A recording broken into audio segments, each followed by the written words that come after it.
नमस्कार. आज खूप मंडळी नवीन आहेत. माधवीताईंचे चाहते ते पहिल्यांदा आलेले काही जण आहेत, त्यामुळे थोडीशी पार्श्वभूमी सांगते. जुलैमध्ये असं ठरलं की इथे हा हॉल डेव्हलप करायचा आणि मग कार्यक्रम सुरू करायचे. तर नेमकी निलिमा माझी ती 50 वर्षाची मैत्रीण आहे. ती अमेरिकेत होती आणि तेव्हा ती तिकडे गंगा लहरीचा अभ्यास करत होती. तर मी तिला म्हटलं की तुझा पहिलं हे माझ्याकडे झालं पाहिजे. पण ती तेव्हा नव्हती, त्यामुळे आमचा पहिला कार्यक्रम झाला तो 28 सप्टेंबरला झाला. दुसऱ्या दिवशी घटस्थापनेला झाला आणि 5 ऑक्टोबरला नर्मदा परिक्रमेचा सायकल शो 6 जणांनी सायकलवर परिक्रमा केली होती. त्याचं स्लाईड शो आपल्या इथे केला आणि त्याला सुबोध भावेच्या हस्ते आपण त्या नामफलकाचं उद्घाटन केलं. आणि त्यानंतर नर्मदा परिक्रमेचं झालं आणि आज गंगा लहरी, गंगेचं आपण महत्त्व जगन्नाथ पंडितांच्या गंगा लहरीबद्दल ती बोलली. तेव्हा ती मला म्हणाली की मी करते तुझ्या इथे. म्हणजे 100%. आल्यावर 30 नोव्हेंबरला आली, 1 नोव्हेंबर आणि मग 1 नोव्हेंबरला. आणि मग आता कधी करायचं ते तारखा मिळेपर्यंत जानेवारी उजाडला संपत आलाय आपल्या. ती म्हणाली अगं 52 श्लोक आहेत, 1 दिवसात नाही होणार. म्हटलं तू 52 दिवस बोललीस तरी तुझे चाहते येणार, मला काही फरक नाही. मग 4 दिवसात तिने ते बसवायचं ठरवलंय. त्याच्यामुळे आज ती बोललेली ह्या विषयावर. तर तिची इच्छा होती, त्यामुळे श्लोक पहिल्या 13तले 2 श्लोक मी म्हणणार आहे सुरुवातीला.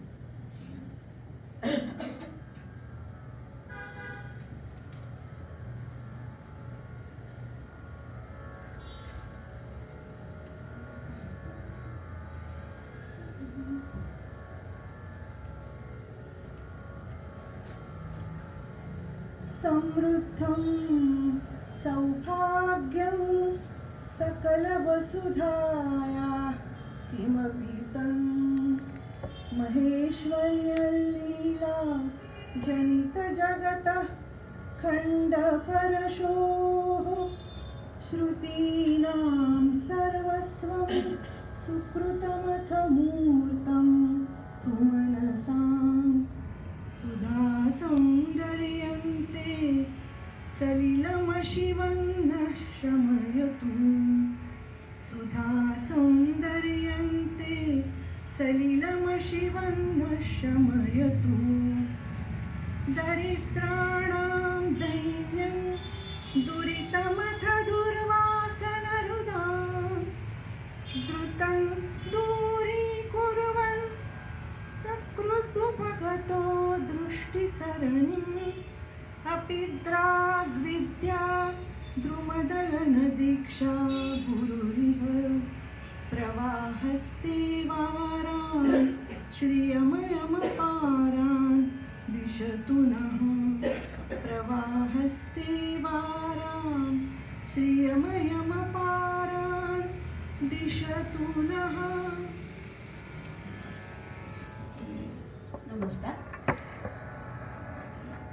गुणांनी सुंदर श्लोक म्हणून गंगा लहरीचे पहिले 2 श्लोक म्हणून सुरुवात केलेली आहे. तरीसुद्धा नेहमीच्या प्रथेप्रमाणे मी प्रार्थना म्हणणार आहे. माझ्या नेहमीच्या ज्या प्रार्थना आहेत त्यांनी सुरुवात करूया. वक्रतुंड महाकाय सूर्यकोटि समप्रभ निर्विघ्नं कुरु मे देव सर्वकार्येषु सर्वदा. अज्ञानतिमिरान्धस्य ज्ञानाञ्जनशलाकया चक्षुरुन्मीलितं येन तस्मै श्रीगुरवे नमः. केयूरान् विभूषयन्ति पुरुषं हारान् चन्द्रोज्ज्वलाः न स्नानं न विलेपनं न कुसुमं नालङ्कृता मूर्धजा. वाण्येका समलङ्करोति पुरुषं या संस्कृता धार्यते. क्षीयन्ते खलु भूषणानि सततं वाग्भूषणं भूषणं.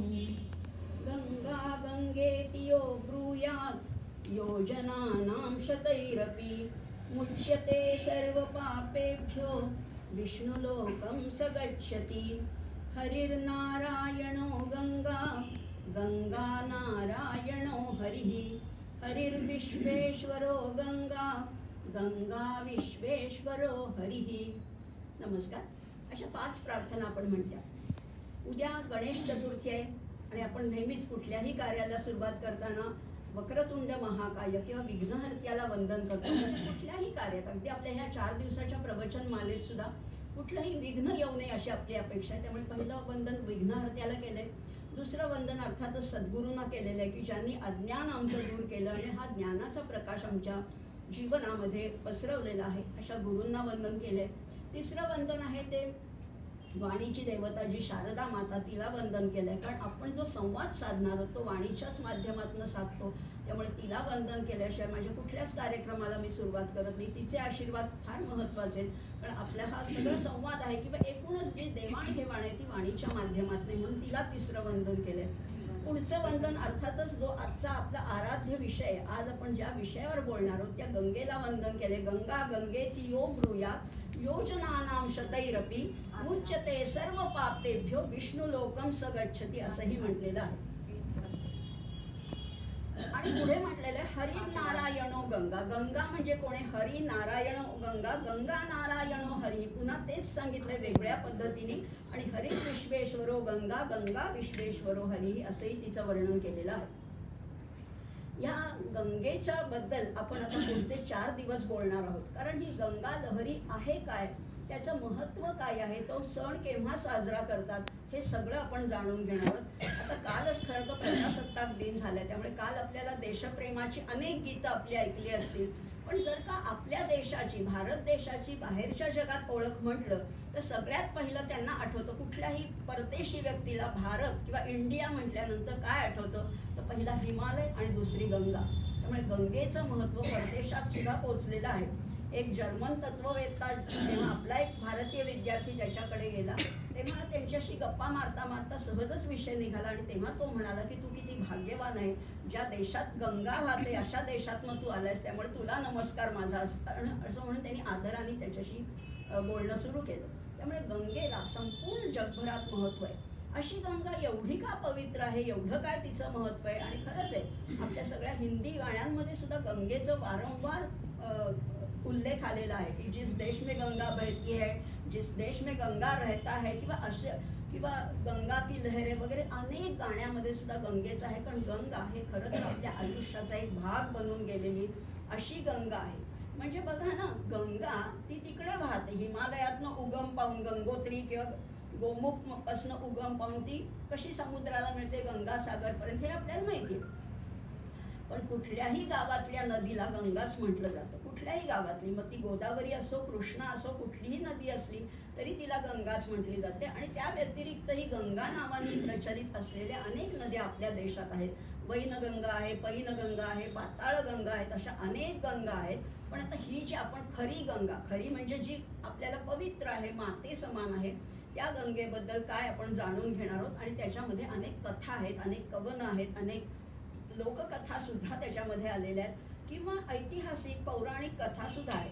आपल्याला हेही माहिती आहे, शंतनू म्हणजे देवव्रत, भीष्मांचा जन्म सुद्धा गंगेच्या पोटीत झालेला आहे असंही आपण म्हणतो. या कथाही आपण ओघाओघाने घेणार आहोत. पण आज आपण बघणार आहोत त्या गंगेच्या हे स्तोत्र कोणी रचलं, गंगा लहरी कोणी रचलं.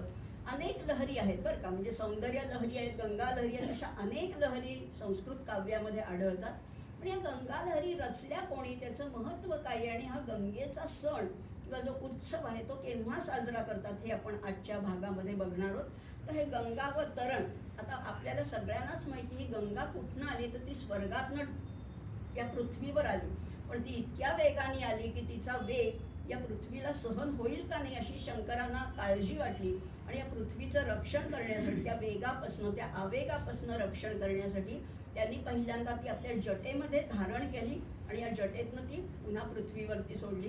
म्हणजे गंगावतरण केव्हा झालं तर त्यालाही एक विशिष्ट दिवस आहे, एक मुहूर्त आहे, शुभ मुहूर्त आहे. तर गंगावतरण केव्हा झालं, गंगा कधी अवतरली तेही आपण बघणार आहोत. ज्येष्ठ महिन्यातल्या शुक्ल पक्षामध्ये, ज्येष्ठ महिना शुक्ल पक्ष, हस्त नक्षत्र, मंगळवार आणि दशमी, ज्या दिवशी दशमी होती, मंगळवार होता, हस्त नक्षत्र होतं, ज्येष्ठ महिना होता आणि शुक्ल पक्ष होतं, अशा या तिथीला स्वर्गातून ही पृथ्वीवर अवतरण झालेली आहे. त्यामुळे ज्येष्ठ महिन्यातली जी दशमी आहे, पहिल्या शुक्ल पक्षातली जी दशमी आहे त्या दशमीला हिचा उत्सव मोठ्या प्रमाणात साजरा केला जातो. आणि या दशमीच्या आधीचे जे 10 दिवस आहेत त्या 10 दिवसात तर प्रत्यक्ष गंगेवर मोठाले कार्यक्रम असतात. म्हणजे काय काय असतात तर गंगेची अनेक लोकांनी स्तुती केलीत, अगदी वाल्मिकींपासून शंकराचार्यांपर्यंत सगळ्यांनी. गंगेवर कोणीतरी कवन केलं नाही असे कुठली महान व्यक्तीच नाही आहे, कारण ही गंगा प्रत्येकाला इतकी आपलीशी वाटते. कशी वाटते तर तेही आपण ओघाओघाने बघणार आहोत. त्यामुळे ज्येष्ठ प्रतिपदेपासून 10 दिवस हा दशहरा ज्याला म्हणतात. दशहरा म्हणजे दसरा नाही बरं का, दसऱ्याला हिंदीमध्ये दशहरा जरी म्हणत असले तर ह्या दशहरा उत्सव हा मराठी कुटुंबामध्ये सुद्धा फार मोठ्या प्रमाणात साजरा केला जातो. गंगेच्या काठी तर होतोच, पण महाराष्ट्रात सुद्धा तो कसा साजरा केला जातो तर या 10 दिवसामध्ये जास्तीत जास्त दान द्यावं असं म्हटलेलं आहे. ते दान कुणाला द्यावं तर ब्राह्मणाला तर द्यावंच द्यावं, पण आपल्याला कुठे ब्राह्मण शोधायला जायला नको, तर आपल्या जावयाला हे दान द्यायचं असतं. कशाचं दान द्यायचं असतं तर तुम्हाला पाहिजे ते. आणि ते दिवस ज्येष्ठ महिना म्हणजे आंब्याचा सीझन जरा सरत आलेला असतो. वैशाखात आंबा खूप असतो, ज्येष्ठामध्ये थोडा संपत आलेला असतो, पण तेव्हा वेगळ्या प्रकारचे आंबे येतात. किंवा तुमच्या घरचे असतील तर घरचे आंबे, नाही तर बाजारामध्ये रायवळ आंबे असतात, तर रायवळ आंब्याचं दान जावयाला द्यावं असं म्हटलेलं आहे. आंबा ह्या रंगाचं सुद्धा फार महत्त्व आहे. तर या आंबा म्हणजे मुलगी असेल तर तिला मँगो कलरची साडी, जावई असेल तर त्याला आंब्याचं वाण, गुरुजी असतील त्यांना आंब्याचं काहीतरी आंब्याच्या रंगाचं आणि गोड असं देण्याची पद्धत आहे. किंवा एखादा दागिना, साडी, शर्ट असं काहीतरी देण्याची जावयाला पद्धत आहे या निमित्ताने, या दशहराच्या निमित्ताने. दशहरा म्हणजे काय हेही आपण बघणार आहोत. दश पापांचं नाश करणारा हा दशहरा आहे. ती 10 पापं कुठली ते आपण उद्या परवाच्या भागात ओघाओघाने बघणार आहोत. हे दान करत असताना एक मंत्र म्हटला जातो, ओम नमः शिवायै नारायण्यै दशहरायै गंगायै नमो नमः. हा मंत्र 10 वेळा म्हणून त्या जावयाला ब्राह्मणाला असं दान दिलं जातं. आता हे दान दिलं जातं हे तर खरीच गोष्ट आहे, त्याचं पुण्य फार वेगळं. ह्या विशिष्ट पर्व काळामध्ये दान देण्याचं तर फारच मोठं महत्त्व आहे. पण आणखीन काय महत्त्व आहे हा आता बघणार आहोत आपण, की ह्या गंगेचं आणखीन काय महत्त्व आहे. तर आता आपल्याला जर का विचारलं की जायचं का गंगेवर किंवा गंगेत स्नान करायला आवडेल का, आपण इथे बसूनच म्हणतो की नाही बाई तिथे किती घाण आहे, लोक काय घाण टाकतात, निर्माल्य काय टाकतात, हे काय होतं किंवा प्रेत काय सोडतात त्याच्यामध्ये, आम्ही त्याच्यात येणार नाही. पण आता जर का तुम्ही खरंच ह्या 5 वर्षात जर का गंगेचं चित्र पाहिलं तर गंगा पूर्ण बदललेली, इतकी स्वच्छ गंगा, इतकं सुंदर झुळझुळतं पाणी आहे. आता जो प्रोजेक्ट आहे गंगा शुद्धीकरणासाठी फार मोठे प्रयत्न होत आहेत. आज सुद्धा देशपातळीवर मोठ्या वरच्या लेव्हलवर हे प्रयत्न होत आहेत. आणि आता जो नमामि गंगे जो प्रोजेक्ट आहे त्याच्यामध्ये सुद्धा अत्यंत आधुनिक अशी मशिनरी वापरून जे निर्माल्य आहे, जो काही कचरा लोक टाकतात तर ते सगळं दूर करून ती गंगा स्वच्छ करण्याचं काम चाललेलं आहे. पण मात्र आपलीही जबाबदारी आहे की ही गंगा जास्तीत जास्त स्वच्छ ठेवण्याची. ही सगळंच काही सरकार करणार नाही, सगळंच शासन करणार नाही, सगळंच कोणीतरी एक व्यक्ती करूच शकणार नाही. त्यामुळे आपली जबाबदारी तर आहेच आहे. तर ह्या गंगेच्या पाण्याचं जरी तुम्हाला वरवर ते खराब दिसलं, समजा काही त्याच्यामध्ये फुलं आहेत, निर्माल्य आहेत, जरी वाटलं तरी गंगेच्या पाण्याचे औषधी गुणधर्म आहेत ते विलक्षण आहेत. आणि ज्याच्यावर परदेशात सुद्धा अनेक प्रयोग झालेले आहेत की या पाण्यामध्ये असं काय गुणधर्म आहेत की लोक इथे आंघोळ करण्यासाठी अगदी धडपडत असतात. तर काय आहे त्याच्यात औषधी गुणधर्म, तर असं म्हटलेलं आहे की गंगेच्या पाण्यामध्ये जर का ते बाटलीत भरलं, कलशामध्ये भरलं तर त्याच्यामध्ये कुठलेही जंतू टिकूच शकत नाही, त्याचा आपोआपच नाश होतो. त्यामुळे गंगेचं जल जे आहे ते जंतुनाशक आहे.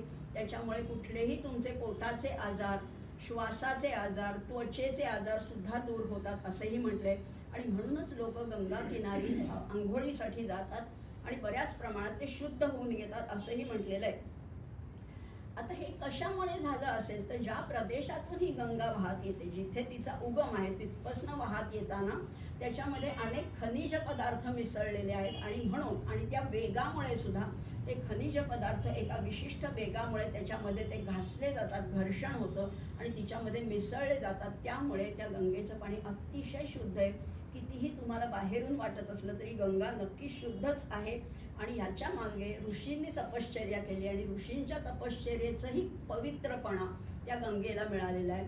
म्हणजे गंगेमुळे ऋषींची तपश्चर्या सिद्ध झाली आणि ऋषींच्या तपश्चर्येमुळे गंगा कशी पावन झाली हे उद्या परवा आपण ओघाओघाने बघणार आहोत. सगळंच आज बोलणार नाही आहोत, फक्त काय बोलणार आहोत हे मी आपल्या कानावर घालते.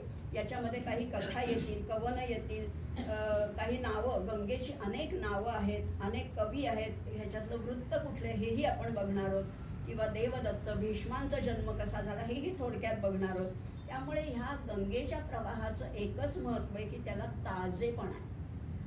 3 मिनिटात तुम्ही असं अर्घ्य घेतलं आणि पुढचं अर्घ्य घेईपर्यंत ते पाणी बदललेलं असतं. इतका वेग त्या गंगेच्या प्रवाहाला आहे आणि त्या प्रवाहामुळे अतिशय वेगळं एक अनुभूती येते. गंगेच्या काठी काही वेळ जरी बसलो तरी आपल्या हृदयामधल्या भावना निश्चितपणाने बदलतात. त्यामुळे ते ताजेपणा तर आहेच.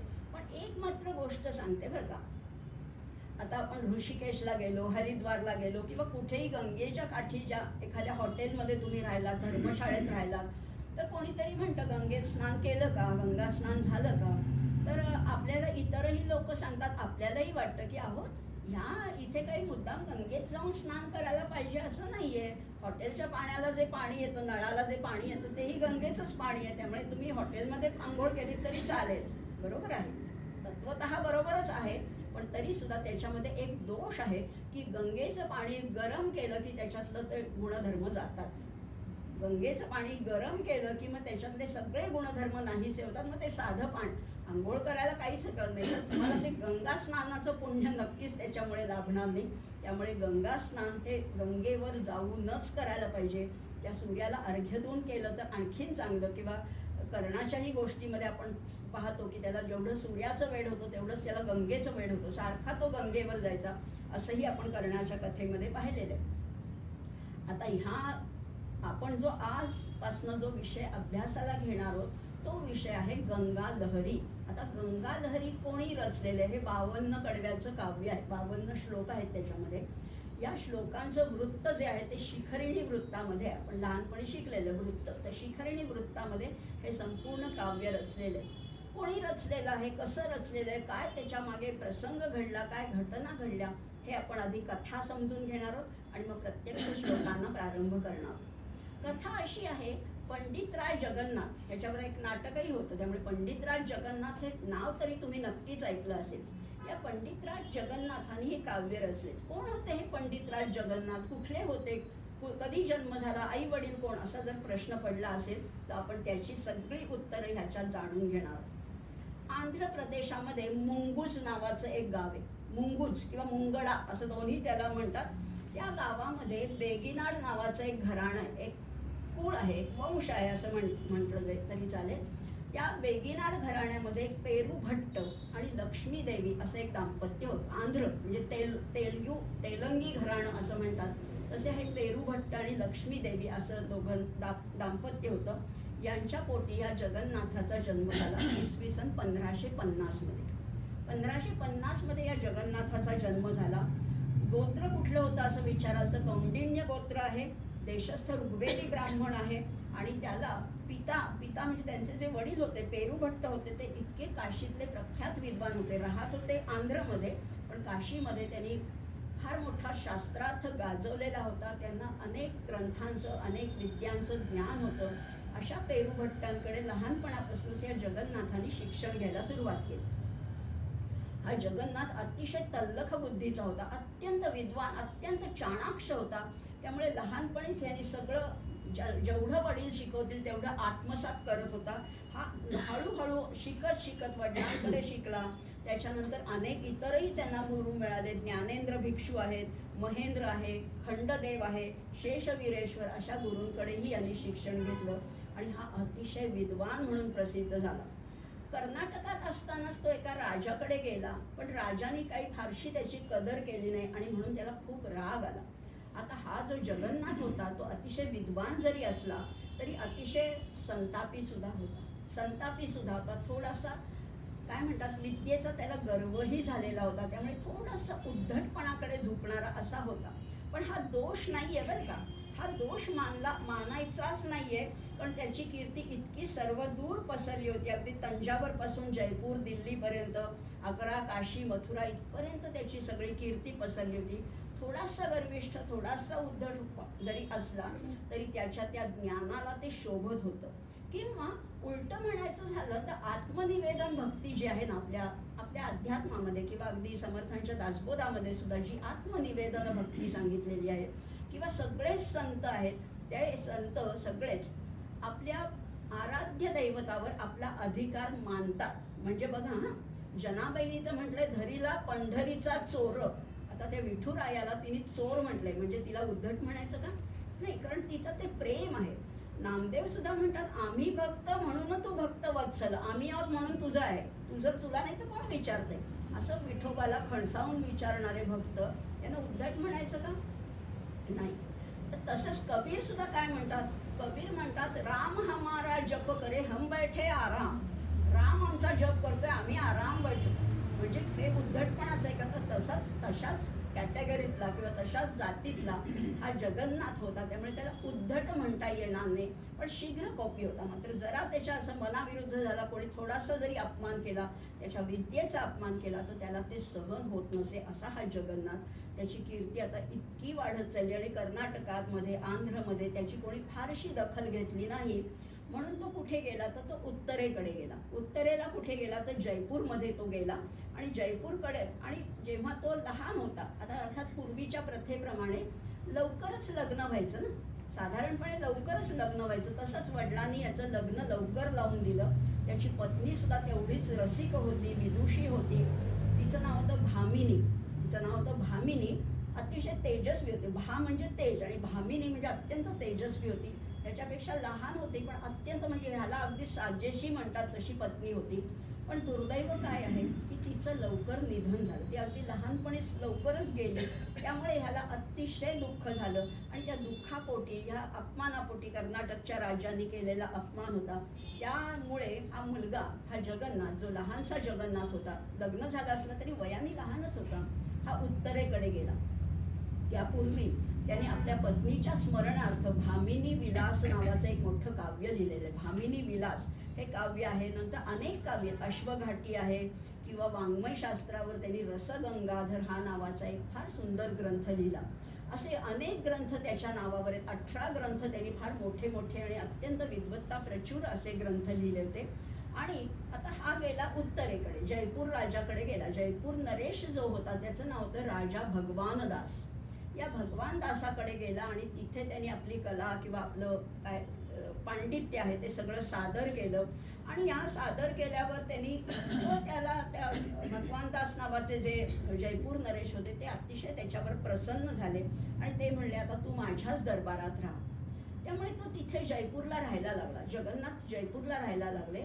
पण जयपूरचे जे राजे नरेश होते ते अकबराचे मांडलिक होते. आणि अकबराच्या कानावर गेलं की जयपूर नरेशांकडे एवढं चांगलं रत्न आहे, आणि अकबर तर अतिशय कदरदान किंवा गुणग्राहक असल्यामुळे त्यांनी विचारलं की ते तुमच्याकडे जे कोणी आले तर त्यांना माझ्याकडे पाठवाल का? आणि मग जयपूर नरेशांचा नाईलाज झाला आणि म्हणून त्यांनी या अकबराकडे त्याला पाठवलं. अर्थात त्याला आणखीन एक दुसरी बाजू अशी आहे की या जयपूर नरेशांची जी बहीण होती, जिचं नाव भानुमती होतं, तिला अकबराने मागून घेतलं. तीही अतिशय सुंदर होती, त्यामुळे तिलाही मागून घेतलं आणि तिच्याशी विवाह केला होता. म्हणजे दोन्ही नात्याने, एक तर मांडलिक होता जयपूर नरेश, त्यामुळे अकबराचं ऐकणं भाग होतं. दुसरा म्हणजे आपल्या बहिणीचा नवरा आहे, म्हणजे मेहुणा आहे, त्यामुळे त्याचंही ऐकणं भाग आहे. त्यामुळे यांनी नाईलाजाने ह्या जगन्नाथाला, पंडिताला तिकडे पाठवलं अकबराच्या दरबारामध्ये. अकबराने सुद्धा त्याला आश्रय दिला. आणि अकबर इतका गुणग्राहक होता की त्याला धार्मिक वादाची आवड होती. धार्मिक वाद बरं का, वाद म्हणजे तुम्ही आम्ही समजतो तो वाद विवाद नाही, हा याला शास्त्रार्थ असं म्हणतात. वादविवादाचे 3 प्रकार आहेत बरं का. आपण ज्याला वाद म्हणतो तसा वाद नसतो. या अभ्यासाचा जो वाद आहे त्याच्यामध्ये 3 प्रकार आहेत. एक आहे जल्प, एक आहे वितंडा आणि तिसरा आहे वाद. जल्प म्हणजे काय आणि वितंडा म्हणजे काय? तर वितंडा म्हणजे दुसऱ्याचं बोलणं खोडून काढणं, तुझं चूकच आहे असं म्हणणं, याला वितंडा म्हणतात. किंवा त्याच्यावरूनच आपल्याकडे शब्द आला वितंडवाद. वितंडा म्हणजे दुसऱ्याचं काय तू म्हणतेस ते सगळं चूकच आहे, खोटंच आहे असं मानणं. म्हणजे तुझं बरोबर काय आहे हे न ऐकून घेता तू म्हणतोस म्हणून ते सगळं चुकीचंच आहे, याला वितंडा म्हटलेलं आहे. जल्प याचा वेगळाच अर्थ आहे. जल्प म्हणजे मी सांगतो ते सगळं बरोबरच आहे, मी शहाणा आहे ना, मी विद्वान आहे ना, मी सांगतो ते सगळं बरोबर. याला जल्प म्हटलेलं आहे. त्यामुळे जल्प आणि वितंडा हे दोन्ही, ज्याला प्रेज्युडाईज म्हणतात किंवा बायस माइंड म्हटलेलं आहे, तसे असतात की दुसरा सांगतो ते सगळं चूक आहे. पण वाद कशाला म्हणतात? त्या वाद म्हणजे वादे वादे जायते तत्वबोधा असं संस्कृतमध्ये वचन आहे. त्यामुळे ज्याच्यातनं तत्वबोध होतो, म्हणजे तुझं थोडं चांगलं, माझं थोडं चांगलं, ह्याचं थोडं चांगलं, चांगलं चांगलं घेऊन जे तत्व तयार होतो त्याला वादे वादे जायते तत्वबोधा म्हटलेलं आहे. अशा या वादाची या अकबराला फार आवड होती आणि त्याच्याकडे अनेक विद्वानही होते. त्याच्याकडे अर्थात मुस्लिम धर्माचे कुराण शिकलेले सुद्धा अनेक विद्वान त्याच्याकडे होते. असाच एक काझी होता त्याच्याकडे. काझी म्हणजे मुस्लिम धर्मगुरू.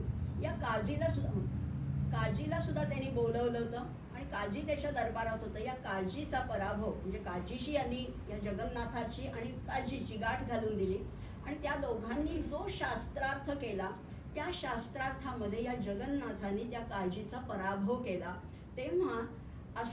तेव्हा हिंदू मुस्लिम जे होतं ना, ते फक्त बौद्धिक आणि वैचारिक स्पर्धा होती. त्याच्यामध्ये जातीयवाद अजिबात नव्हता. त्यामुळे अकबरही जरी काझीचा पराभव झाला तरी इतका प्रसन्न झाला आणि या जगन्नाथाला त्यांनी पंडितराय ही पदवी दिली. अकबराने दिलेली ही पदवी आहे पंडितराय.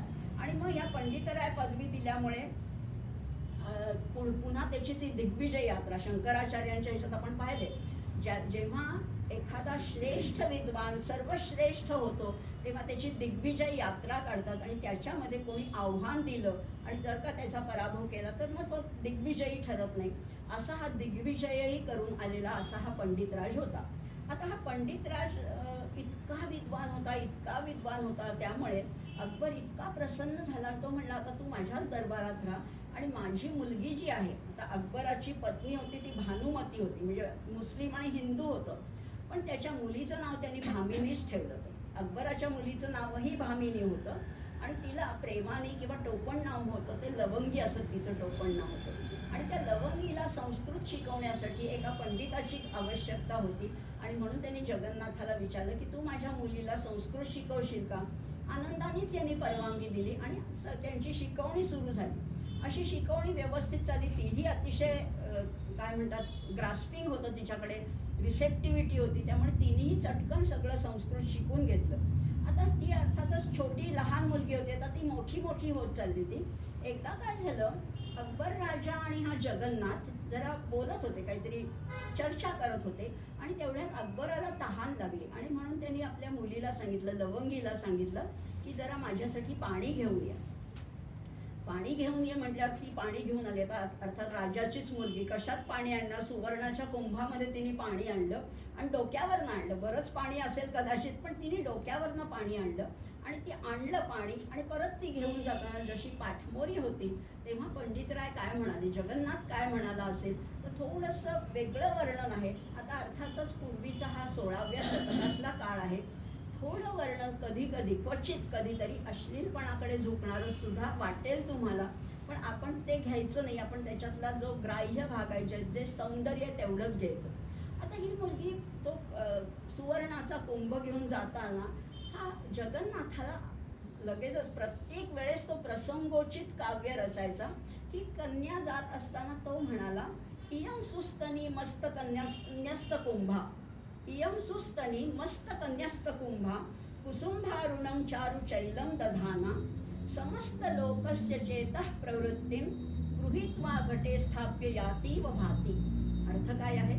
ही उत्तम पुरोज असलेली मस्त कन्यस्त कुंभा, डोक्यावरती घडा घेतलेली, कुसुंभारुणम, तिची वस्त्र कशी आहेत तर कुसुंबी रंगामध्ये रंगवलेली, चारु चैलम, सुंदर रंग अशी वस्त्र तिची आहेत, दधाना, धारण केलेली ही मुलगी कशी चालली आहे. आता बघा, साधच ती पाणी घेऊन जात होती आणि याला काय कल्पना सुचली तर समस्त लोकस्य चेतः प्रवृत्ती, जणू काही ही जाताना सगळ्या लोकांच्या प्रवृत्ती किंवा सगळ्यांच्या भावना, सगळ्यांची हृदय अशी काबीज करून चालली आहेत आणि नुसतीच काबीज केलेली नाही, तिने त्या घटामध्ये भरली आहे आणि जणू काही गृहीत्वा घटे स्थाप्य, सगळ्यांच्या प्रवृत्ती घेऊन ती घटामध्ये भरून यातीव भाती, त्यामुळे ती जणू काही चालली आहे असं मला वाटतं, असं काव्य त्यांनी रचलं. अकबर अतिशय प्रसन्न झाला. आपल्या मुलीवरच हे काव्य रचलं होतं, पण त्याचा प्रसंगोचितपणा पाहून अकबर इतका खुश झाला आणि म्हणाला की तुला काय पाहिजे ते मी देतो. काय पाहिजे सांग, तुला राज्य पाहिजे, हत्ती पाहिजे, घोडे पाहिजे, रथ पाहिजे, धन पाहिजे, काय पाहिजे ते तुला मी देतो. पण हा काय म्हणाला, मला काहीही नको, मला याच्यातलं काय. कारण खरंच तो खराच विद्वान होता. तो म्हणाला मी हे सहजच काव्य केलं आणि द्यायचं असेल तर मला काय द्या. बघा आता त्यांनी काय मागितलंय. मागायला सुद्धा फार एक बुद्धिमत्ता लागते, कारण चटकन निर्णय आपल्याला घेता येत नाही. कुणी आपल्याला विचारलं काय पाहिजे, आपल्याला चटकन सांगताच येणार नाही. पण ह्यांनी खरंच ठरवलेलंच होतं किंवा ह्याच्या मनातलं उत्स्फूर्तपणाने बाहेर आलं. तो म्हणतोय न याचे गजालिम नवा वाजीराजी नवित्तेषु चित्तम मदीयं कदाचित इयं सुस्तनी मस्त कन्यस्त कुंभा लवंगी कुरंगी दृगंगी करो तू. काय मागितले बघा, न याचे गजालिम. गज आली म्हणजे ओळ. हत्तींच्या ओळी नकोय, हत्तींचा समूह नकोय, हत्तींचा कळप मला नकोय. नवा वाजीराजीम किंवा घोड्यांचं घोडदळ सुद्धा मला नकोय. न वित्तेषु चित्तम, माझं पैशावर सुद्धा काही प्रेम नाहीये. इयम सुस्तनी मस्त कन्यस्त कुंभा, पण ही जी मस्तकावर कुंभ घेऊन चाललेली जी कुरंगी आहे ना, ती लवंगी कुरंगी, लवंगी तिचं नाव आहे. आणि तिचे डोळे कसे आहेत, कुरंगासारखे, हरणासारखे डोळे आहेत. कुरंगी द्रुप म्हणजे दृष्टी. नयन कसे आहेत तर हरणासारखे डोळे असलेली ही कुरंगी मला अंगी करो तू, मला अंगीकार माझा करावा हिनी, अशी मी तुला विनंती करतोय. आणि असं राजाला म्हटल्यावर आणि पुढेही आहे, यवनी नवनीत कोमलांगी. ही यवनी आहे पण कशी आहे, लोण्यासारखं हिचं अंग मऊ आहे. नवनीत कोमलांगी शयनीये यदि लभ्यते कदाचित. ही जर का मला मिळाली ना तर मला काय वाटेल सांगू का, अवनीतलम एव साधू मन्ये. हे पृथ्वी तळच मला जणू काही इंद्राच्या दरबारापेक्षा, इंद्राच्या स्वर्गापेक्षा सुद्धा मला हे जास्त मोहक वाटेल ही जर का मला मिळाली तर. असं त्यांनी अकबराला सांगितलं की मला ही मिळावी अशी माझी इच्छा आहे. आणि अकबर आधीच या जगन्नाथावर अतिशय खुशच होता, त्यामुळे लगेच त्यांनी ताबडतोब आपल्या मुलीचा आणि त्या जगन्नाथाचा विवाह लावून दिला. आता झालं की नाही, खरं तर सगळं बरोबर झालंय, योग्य प्रमाणात झाले, योग्य ठिकाणी झालंय. त्याला जी इच्छा होती तीही पूर्ण झाली. अकबराने विवाह लावून दिला, त्याला अतिशय हा जावई आपला पसंत पडला. पण समाजाला हे अजिबात पसंत पडलं नाही की या हिंदू एका पंडित विद्वानांनी एखाद्या यवनी स्त्रीशी विवाह करावा. हे अजिबात समाजाला पसंत पडलं नाही. जरी अकबराचा जावई असला तरी लोकांनी अगदी त्याला टोचून अगदी जीणं नकोसं करून टाकलं. हे दिल्ली दरबारात हे घडलेलं होतं, दिल्लीमध्ये हे झालं होतं.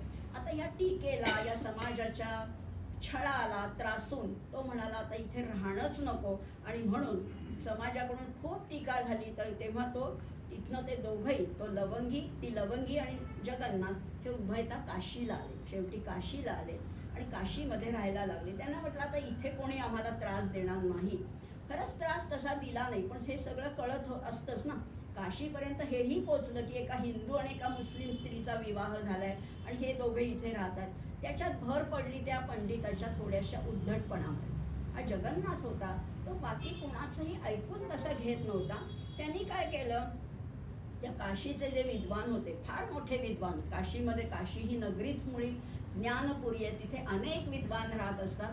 अशा विद्वानांमध्ये एक अप्पय्या दीक्षित नावाचे एक विद्वान गृहस्थ होते आणि त्यांनी फार मोठे सुंदर असे विद्वत प्रचूर असे ग्रंथ लिहिले होते. त्या ग्रंथावर या जगन्नाथांनी खंडनात्मक किंवा एक घणाघाती अशी टीका केली. खरं तर काही गरज नव्हती, पण ह्यांनी टीका केली कारण त्यांना त्याच्यातलं काही गोष्टी खटकल्या होत्या. त्यामुळे त्यांनी टीका केली, त्यावरून त्यांचं दोघांचं खूप मोठं भांडण झालं आणि ह्याला अतिशय विद्वत सभेमध्ये याला अतिशय अवहेलना सहन करावी लागली. जगन्नाथाला अवहेलना सहन करावी लागली. एकदा काय झालं, पहाटे हे अप्पय्या दीक्षित होते, ते गंगेवरून परत येत होते, गंगा स्नान करून परत येत असताना त्या रेतीमध्ये, त्या वाळवंटामध्ये हा झोपलेला दिसला. जगन्नाथ पंडित हा झोपलेला दिसला. तेव्हा त्याला पाहून ते म्हणाले की तुम्ही खुशाल झोपून राहा, पण ही गंगा माता मात्र तुमची पापं धुण्यासाठी जागी आहे, तुम्ही झोपा, ती गंगा माता मात्र जागी आहे. असं म्हटल्यावर त्याची गंगा भक्ती जागी झाली आणि त्यातून त्यांनी पापक्षालनासाठी गंगा मातेलाच विनंती केली. पण समाजाची टीका चालूच होती. समाज इतका टीका करत होता यांच्यावर, त्यामुळे टीका चालूच होती. शेवटी तो इतका त्रासला, जगन्नाथ इतका त्रासला, आणि मग त्यांनी स्वयंस्फूर्तीने त्याच्यावर काव्य रचलं. आणि कुठे मग शेवटी पुढे तो आत्मवीरेश्वराच्या घाटावर आपल्या पत्नीला घेऊन आला, लवंगीला घेऊन आला, आणि त्यांनी ठरवलं की आता इथेच आपलं काय देह जाऊ देत, या गंगेने आपलासा माझा देह करू देत, असं म्हणून त्यांनी गंगेला विनंती केली. कुठे बसला हा आत्मवीरेश्वराचा घाट, किंवा ज्याला आता पंडिता जगन्नाथाचा घाट असं आता म्हटलं जातं, पण तेव्हा तो आत्मवीरेश्वराचा घाट होता. 52 पायऱ्या आहेत त्या घाटाला. पायऱ्या किती आहेत तर 52 पायऱ्या आहेत. या 52व्या पायरीवर हा बसला आणि गंगेला विनंती करायला लागला की तू मला तुझ्यामध्ये सामावून घे. म्हणजे असं म्हटलेलं आहे की प्रापंचिक दृष्टीने जरी मी पापी असलो तरी पारमार्थिक माझी भक्ती जर का श्रेष्ठ असेल तर तू मला तुझ्यामध्ये सामावून घेशील, अशी गंगेला विनंती केली. आणि त्या 52व्या पायरीवर बसला आणि तिथे बसून त्यांनी जे स्तोत्र रचलं तेच हे गंगालहरी स्तोत्र आहे. आणि मग हे शेवटी 52व्या पायरीवर प्रत्येक श्लोक रचला की गंगा एक पायरी वर चढायची, एक पायरी वर चढायची. असं प्रत्येक पायरीला एक एक, म्हणजे प्रत्येक श्लोकाला एक एक पायरी वर चढत जेव्हा त्यांनी 52वा श्लोक घेतला तेव्हा गंगेने त्याला आपल्यामध्ये सामावून घेतलेलं आहे. पण तुम्ही म्हणाल सामावून घेतलं म्हणजे काय झालं, तर त्याचा प्रतिकात्मक अर्थ आपण असं बघायचा की गंगा म्हणजे काय आहे किंवा काशी म्हणजे काय आहे. मी नेहमीच सांगते काशीची उत्पत्ती काय आहे. काशी ही कुठली नगरी आहे तर काशी ही प्रकाशिका, ही त्याचं पूर्वीचं नाव होतं. तिचं नाव होतं प्रकाशिका. इकडचा प्र गेला आणि इकडचा का गेला, मधली काशी फक्त शिल्लक राहिली, म्हणून काशीला काशी म्हणतात. काशीमध्ये सुद्धा काश धातू आहे. काश धातू म्हणजे प्रकाशणे या अर्थी आहे. या प्रकाशिका अशा काशीमध्ये गंगेने याला सामावून घेतलं, म्हणजेच याला पूर्ण ज्ञानाची प्राप्ती झाली. या ज्ञानपुरीमध्ये गंगेने सामावून घेतलं म्हणजे याला संपूर्ण ज्ञान, आत्मज्ञानाची प्राप्ती झाली असंही म्हणता येईल. आणि ह्या दृष्टीने म्हटलं तर ते अप्पय्या दीक्षित होते, तेही याचे गुरुच ठरले असं म्हटलेलं आहे. आणि आता आपण कुठे काशीला जाणार, आपल्याला कुठे गंगा भेटणार, पण जर का आपल्यासारख्याने इथे राहून सुद्धा जर का या गंगालहरीचं पठण केलं तर आपल्याला सुद्धा त्या गंगेच्या सानिध्याचा लाभ होतो, तिचा सहवास लागतो. आणि त्या गंगेची जी 3 रूप आहे, भक्ती, ज्ञान आणि वैराग्य, याची आपल्याला सुद्धा प्राप्ती होऊ शकते. अशा या गंगालहरी आहेत. आता 52 श्लोक आहेत. रोज म्हटलं 52, म्हणजे रोज आपण साधारण बघितलं तर आपली अगदी ॲव्हरेज काढलं तर 13 श्लोक होती. पण आज आपली कथा होती त्यामुळे आज कदाचित आपण कमी घेणार आहोत. आता हे जे त्यांनी श्लोक रचले आणि गंगेने एक एक पायरी वर चढली, इतकं हे नुसतं काही मेकॅनिकली झालं असेल का? नाही झालं. पण त्यांच्यामध्ये संवाद होता. आणि ते नातं कशाचं होतं तर त्यांनी गंगेला आई म्हटलेलं आहे, माता आहे. आणि खरंच गंगेला माताच म्हटलं जातं. आता ह्या आई लेकराचा काय संवाद आहे तर तो आपण ह्याच्यातनं बघणार आहोत. आता ह्या संवादासाठी जो मी लिहिलेला आहे, पण ह्या संवादासाठी मला मार्गदर्शन मिळालंय ते माझ्या गुरुच्या डॉक्टर निर्मला जोशी. जे शंकराचार्यांचंही स्तोत्र मी जेव्हा मांडते आपल्यासमोर तेव्हाही त्यांच्याच पोथीवरनं मी प्रेरणा घेऊन ते म्हटलेलं आहे, सांगितलेलं आहे. तसंच या गंगेच्या बाबतीतचं मलाच त्यांनी मार्गदर्शन केलेलं आहे. आणि हा नुसतं एक श्लोक म्हणला, एक पायरी चढली एवढाच वृक्ष संवाद नाही आहे, तर ह्याच्यामध्ये अतिशय माय लेकराचा, म्हणजे ह्या दोघांचा इतका हृदय असा संवाद आहे. तो आपण आता पुढच्या 52 श्लोकामध्ये बघणार आहोत. आणि हा कसा संवाद आहे, त्याच्यामागे काय नाट्य घडलंय आणि बाकीच्या काय घटना आहेत बघा. आता प्रत्येक घटना म्हणजे प्रत्येक श्लोकामध्ये वेगळेपण आहे. नुसतीच गंगा किती मोठी आहे, गंगा किती महान आहे, गंगा किती आजार दूर करते एवढंच नाही आहे. याच्यामध्ये इतक्या गोष्टी आहेत की गंगेच्या काठावर उडणारे कावळे सुद्धा कसे पवित्र होतात, किंवा त्याच्या पाण्यामध्ये ज्या स्त्रिया स्नान करतात त्यांचं काय होतं. या प्रत्येक श्लोकामध्ये अतिशय सौंदर्य आहे. तत्वज्ञान नाही आहे बरं का. ही गंगालहरी आपण बाकीची स्तोत्र घेतली, गीता, उपनिषद किंवा अगदी शंकराचार्य घेतले तर त्याच्यामध्ये तत्वज्ञानाचा भाग आहे. पण ह्या गंगालहरीमध्ये केवळ सौंदर्याचा भाग आहे. तत्वज्ञान अर्थात जेवढं येईल, आता परब्रह्माचं सुद्धा रूप त्या गंगेला म्हटलेलं, त्यामुळे तत्वज्ञान थोड्या प्रमाणात येणारच आहे पण जास्त भाग. आणि मी नेहमीच सांगते की मला काय आवडतं, तर मला ह्याच्यातलं वाङ्मयीन सौंदर्य आवडतं. गीतेतलं म्हणा, उपनिषदातलं म्हणा, तत्त्वज्ञान आहेच आहे. ब्रह्ममाया आपल्याला बघायचंच आहे, पण त्यापेक्षा जास्त बघायचे त्याच्यातलं शब्दांचा खेळ किंवा सौंदर्य काय आहे, त्या प्रत्येक शब्दाची व्युत्पत्ती काय आहे, तो कशापासून झाला आहे, 2 शब्दामध्ये फरक काय आहे, हे सगळं आपण हळूहळू बघणार आहोत आजपासून पुढचे 3 दिवस. पहिलाच मुद्दा आहे नमामि गंगे. गंगा, गंगेत मी तुला नमस्कार करतो. आता हे जेव्हा तो जगन्नाथ आणि त्याची पत्नी हे जेव्हा काठावर येऊन बसले ते 52व्या पायरीवर, तेव्हा काय दृश्य असेल. इतर आता हे दोघंच तर नव्हते, इतर लोकही असणार आहेत. गंगाही संथपणाने वाहत होती. त्याच्या आधी काशीमध्ये काही काळ वास्तव्य होतं, तेव्हा हा पंडित, हा जगन्नाथ त्या गंगेमध्ये स्नान करण्यासाठी रोज येत होता. गंगाही त्याला निरखत होती, न्याहाळत होती आणि त्याचं काय बिनसलंय, काय बिघडलंय हेही तिला कळत होतं. कारण शेवटी आई लेकराचंच नातं आहे. हे काय आहे नातं, कसं हृदय आहे तेच बघणार आहोत. आता बघा, थोडंसं मी आधी वाचून दाखवणार आहे आणि मग आपण प्रत्येक श्लोकाचा अर्थही बघणार आहोत. गंगा संथ गतीने वाहत होती. घाटाच्या पायऱ्या धुवून टाकण्याची तिला गरजच वाटत नव्हती.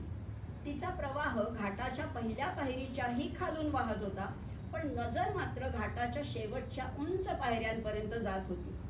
आतुरतेने ती वाट पाहत होती आपल्या भक्ताची, आपल्या जगन्नाथाची.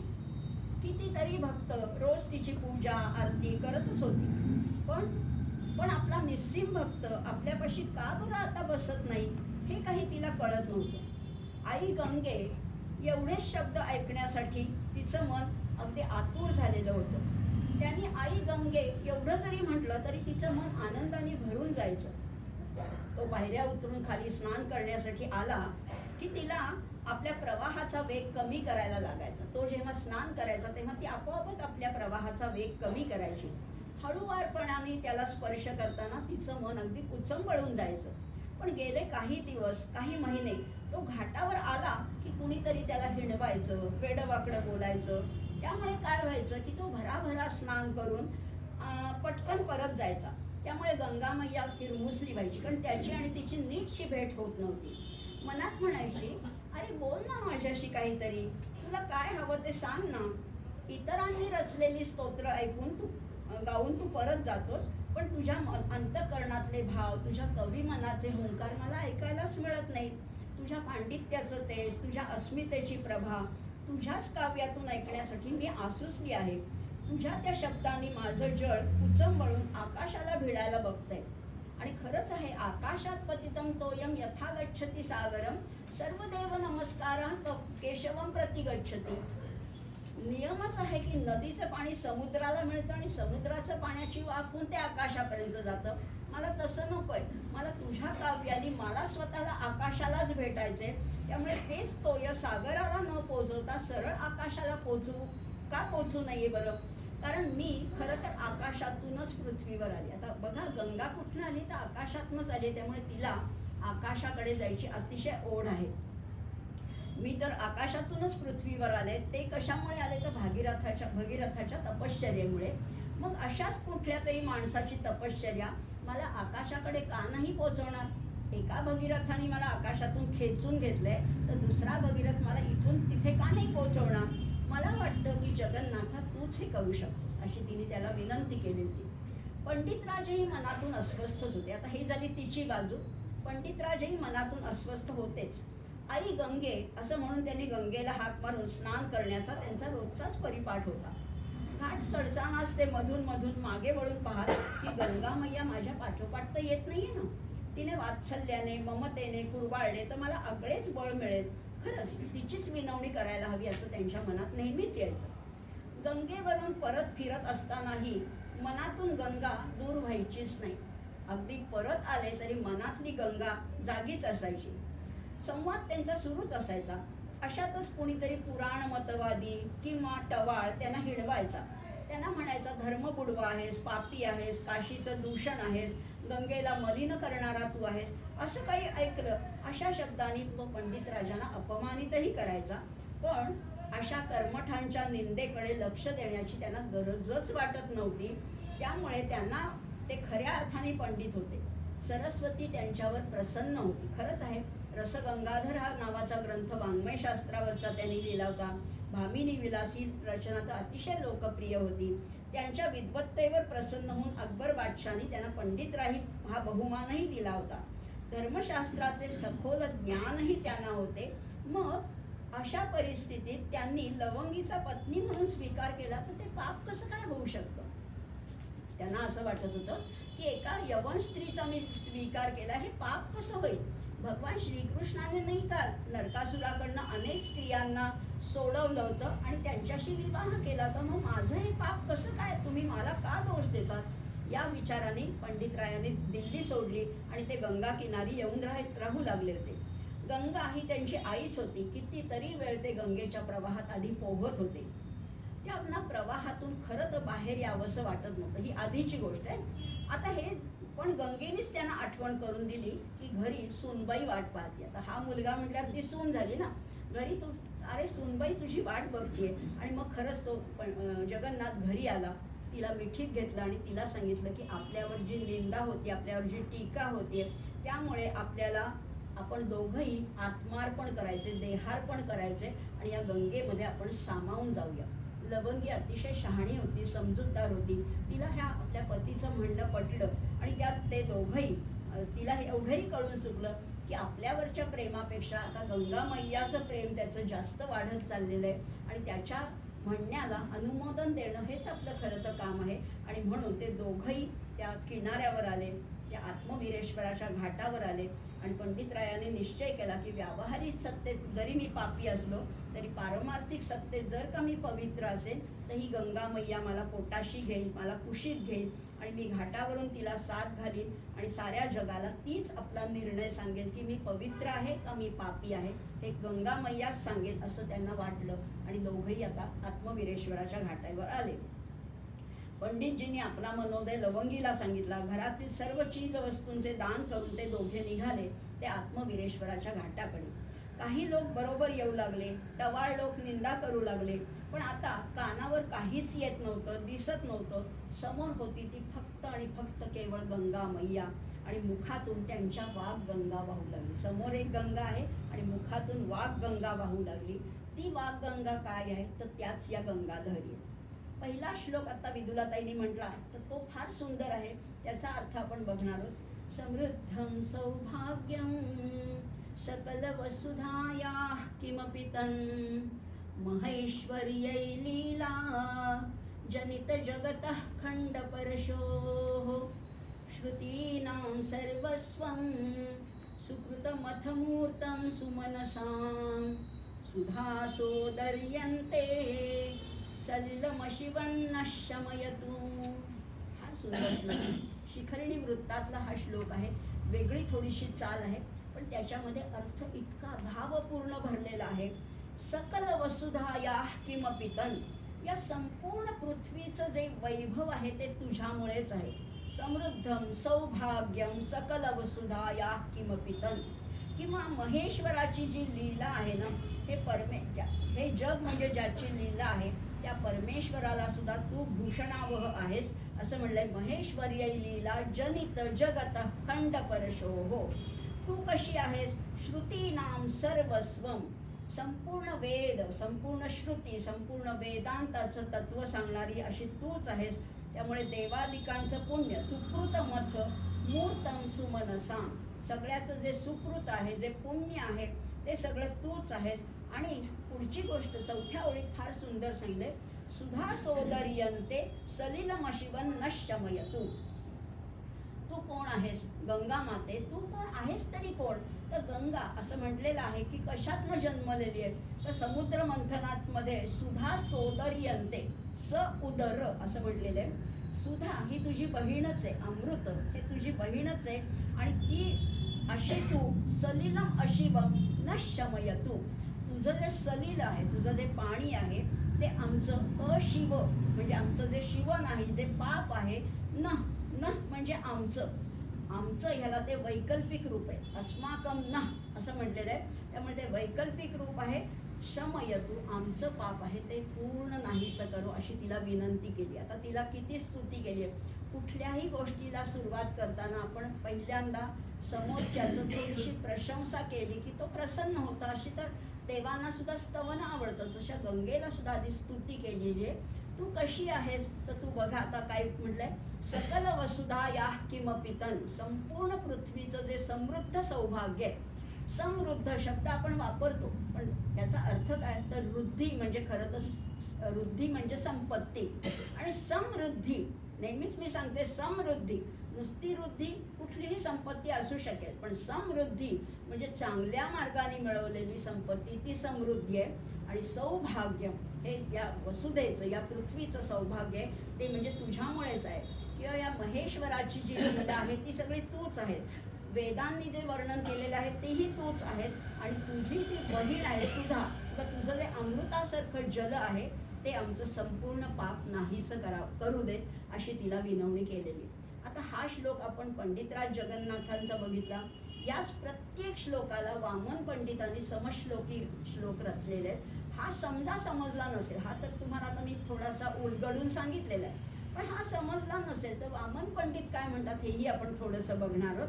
वामन पंडित म्हणतात, अशेषा भूमीचे विपुलतर सौभाग्य मिरवी, जगाते लीलेने करशिव तथा भूत पदवी, श्रुतींची तत्वोक्ती सुकृत विबुधांचेही अथवा, सुधा बंधू तुझे सलिल अमुचा नाशु अशिवा.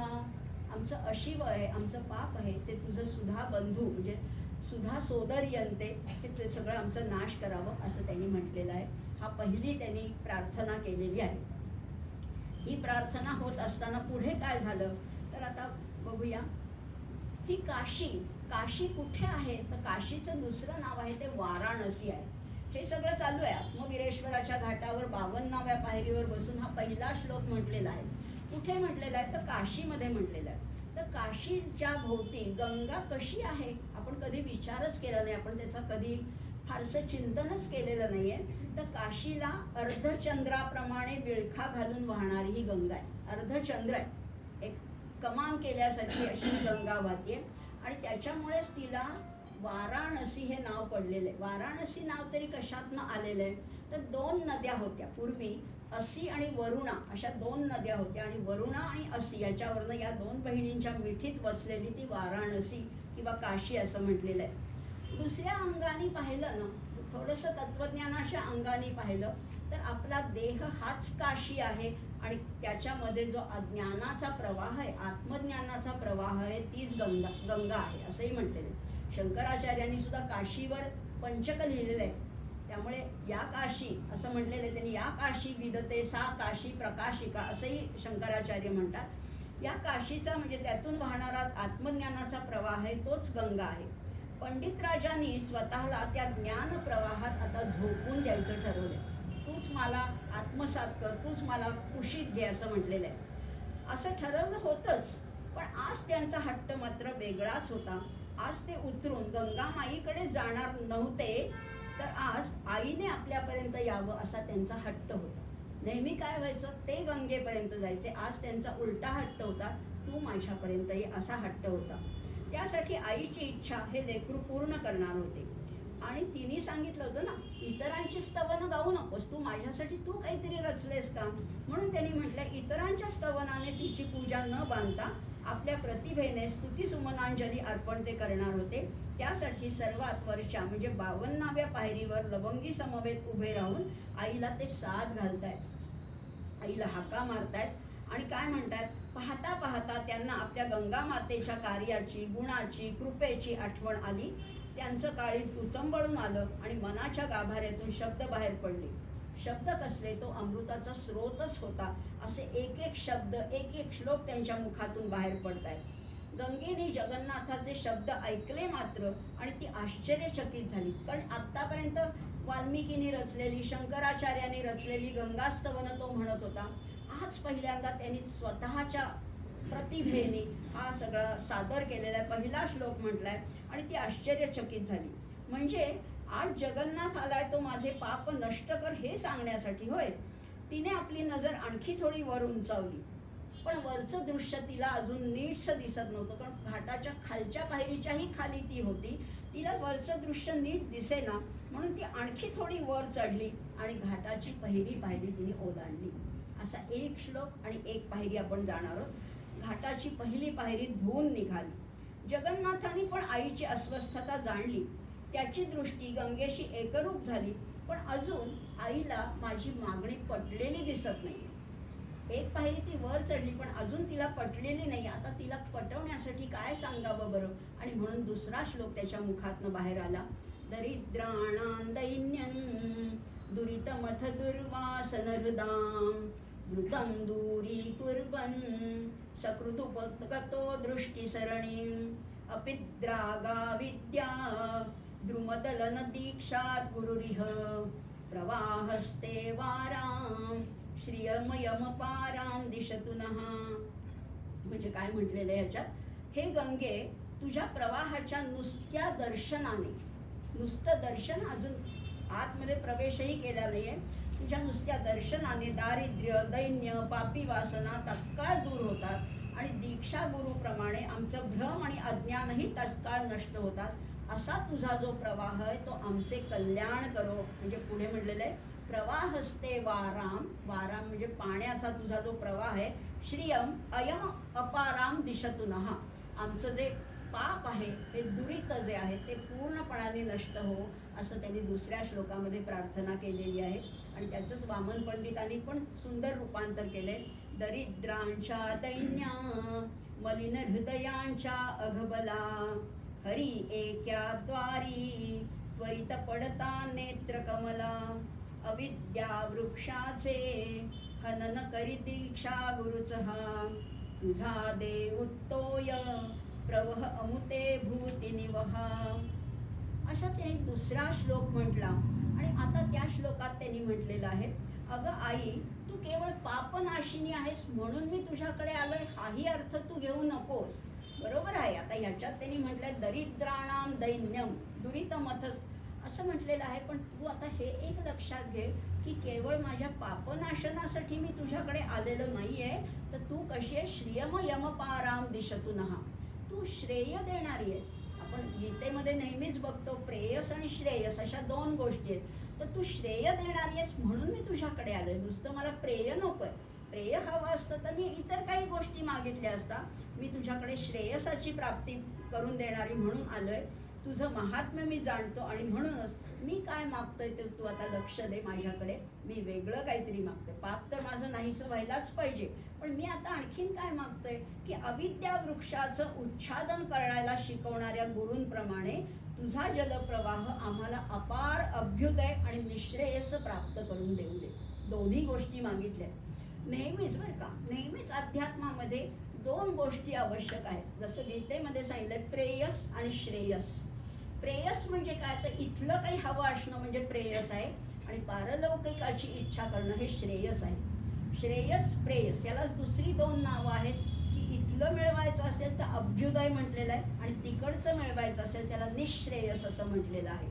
किंवा इथलं मिळवायचं असेल त्याला रामरक्षेमध्ये भुक्ती म्हटलेलं आहे, आणि तिकडचं मिळवायचं असेल त्याला मुक्ती म्हटलेलं आहे. त्यामुळे भुक्ती मुक्तींच्या विंदती जे रामरक्षेत सांगितले तेच इथे म्हटले. मला प्रेयसाची फारशी इच्छा नाही आहे, मला श्रेयसाची इच्छा आहे. अर्जुनाने पण भगवंताला हेच मागितलेलं आहे, आणि तोच इथे जगन्नाथ गंगेसाठी गंगेकडे मागणी करतोय की मला तू श्रेयस दे, मला मुक्तीची इच्छा आहे, मला पारलौकिक काय मोक्षाची इच्छा आहे असं त्यांनी म्हटलेलं आहे.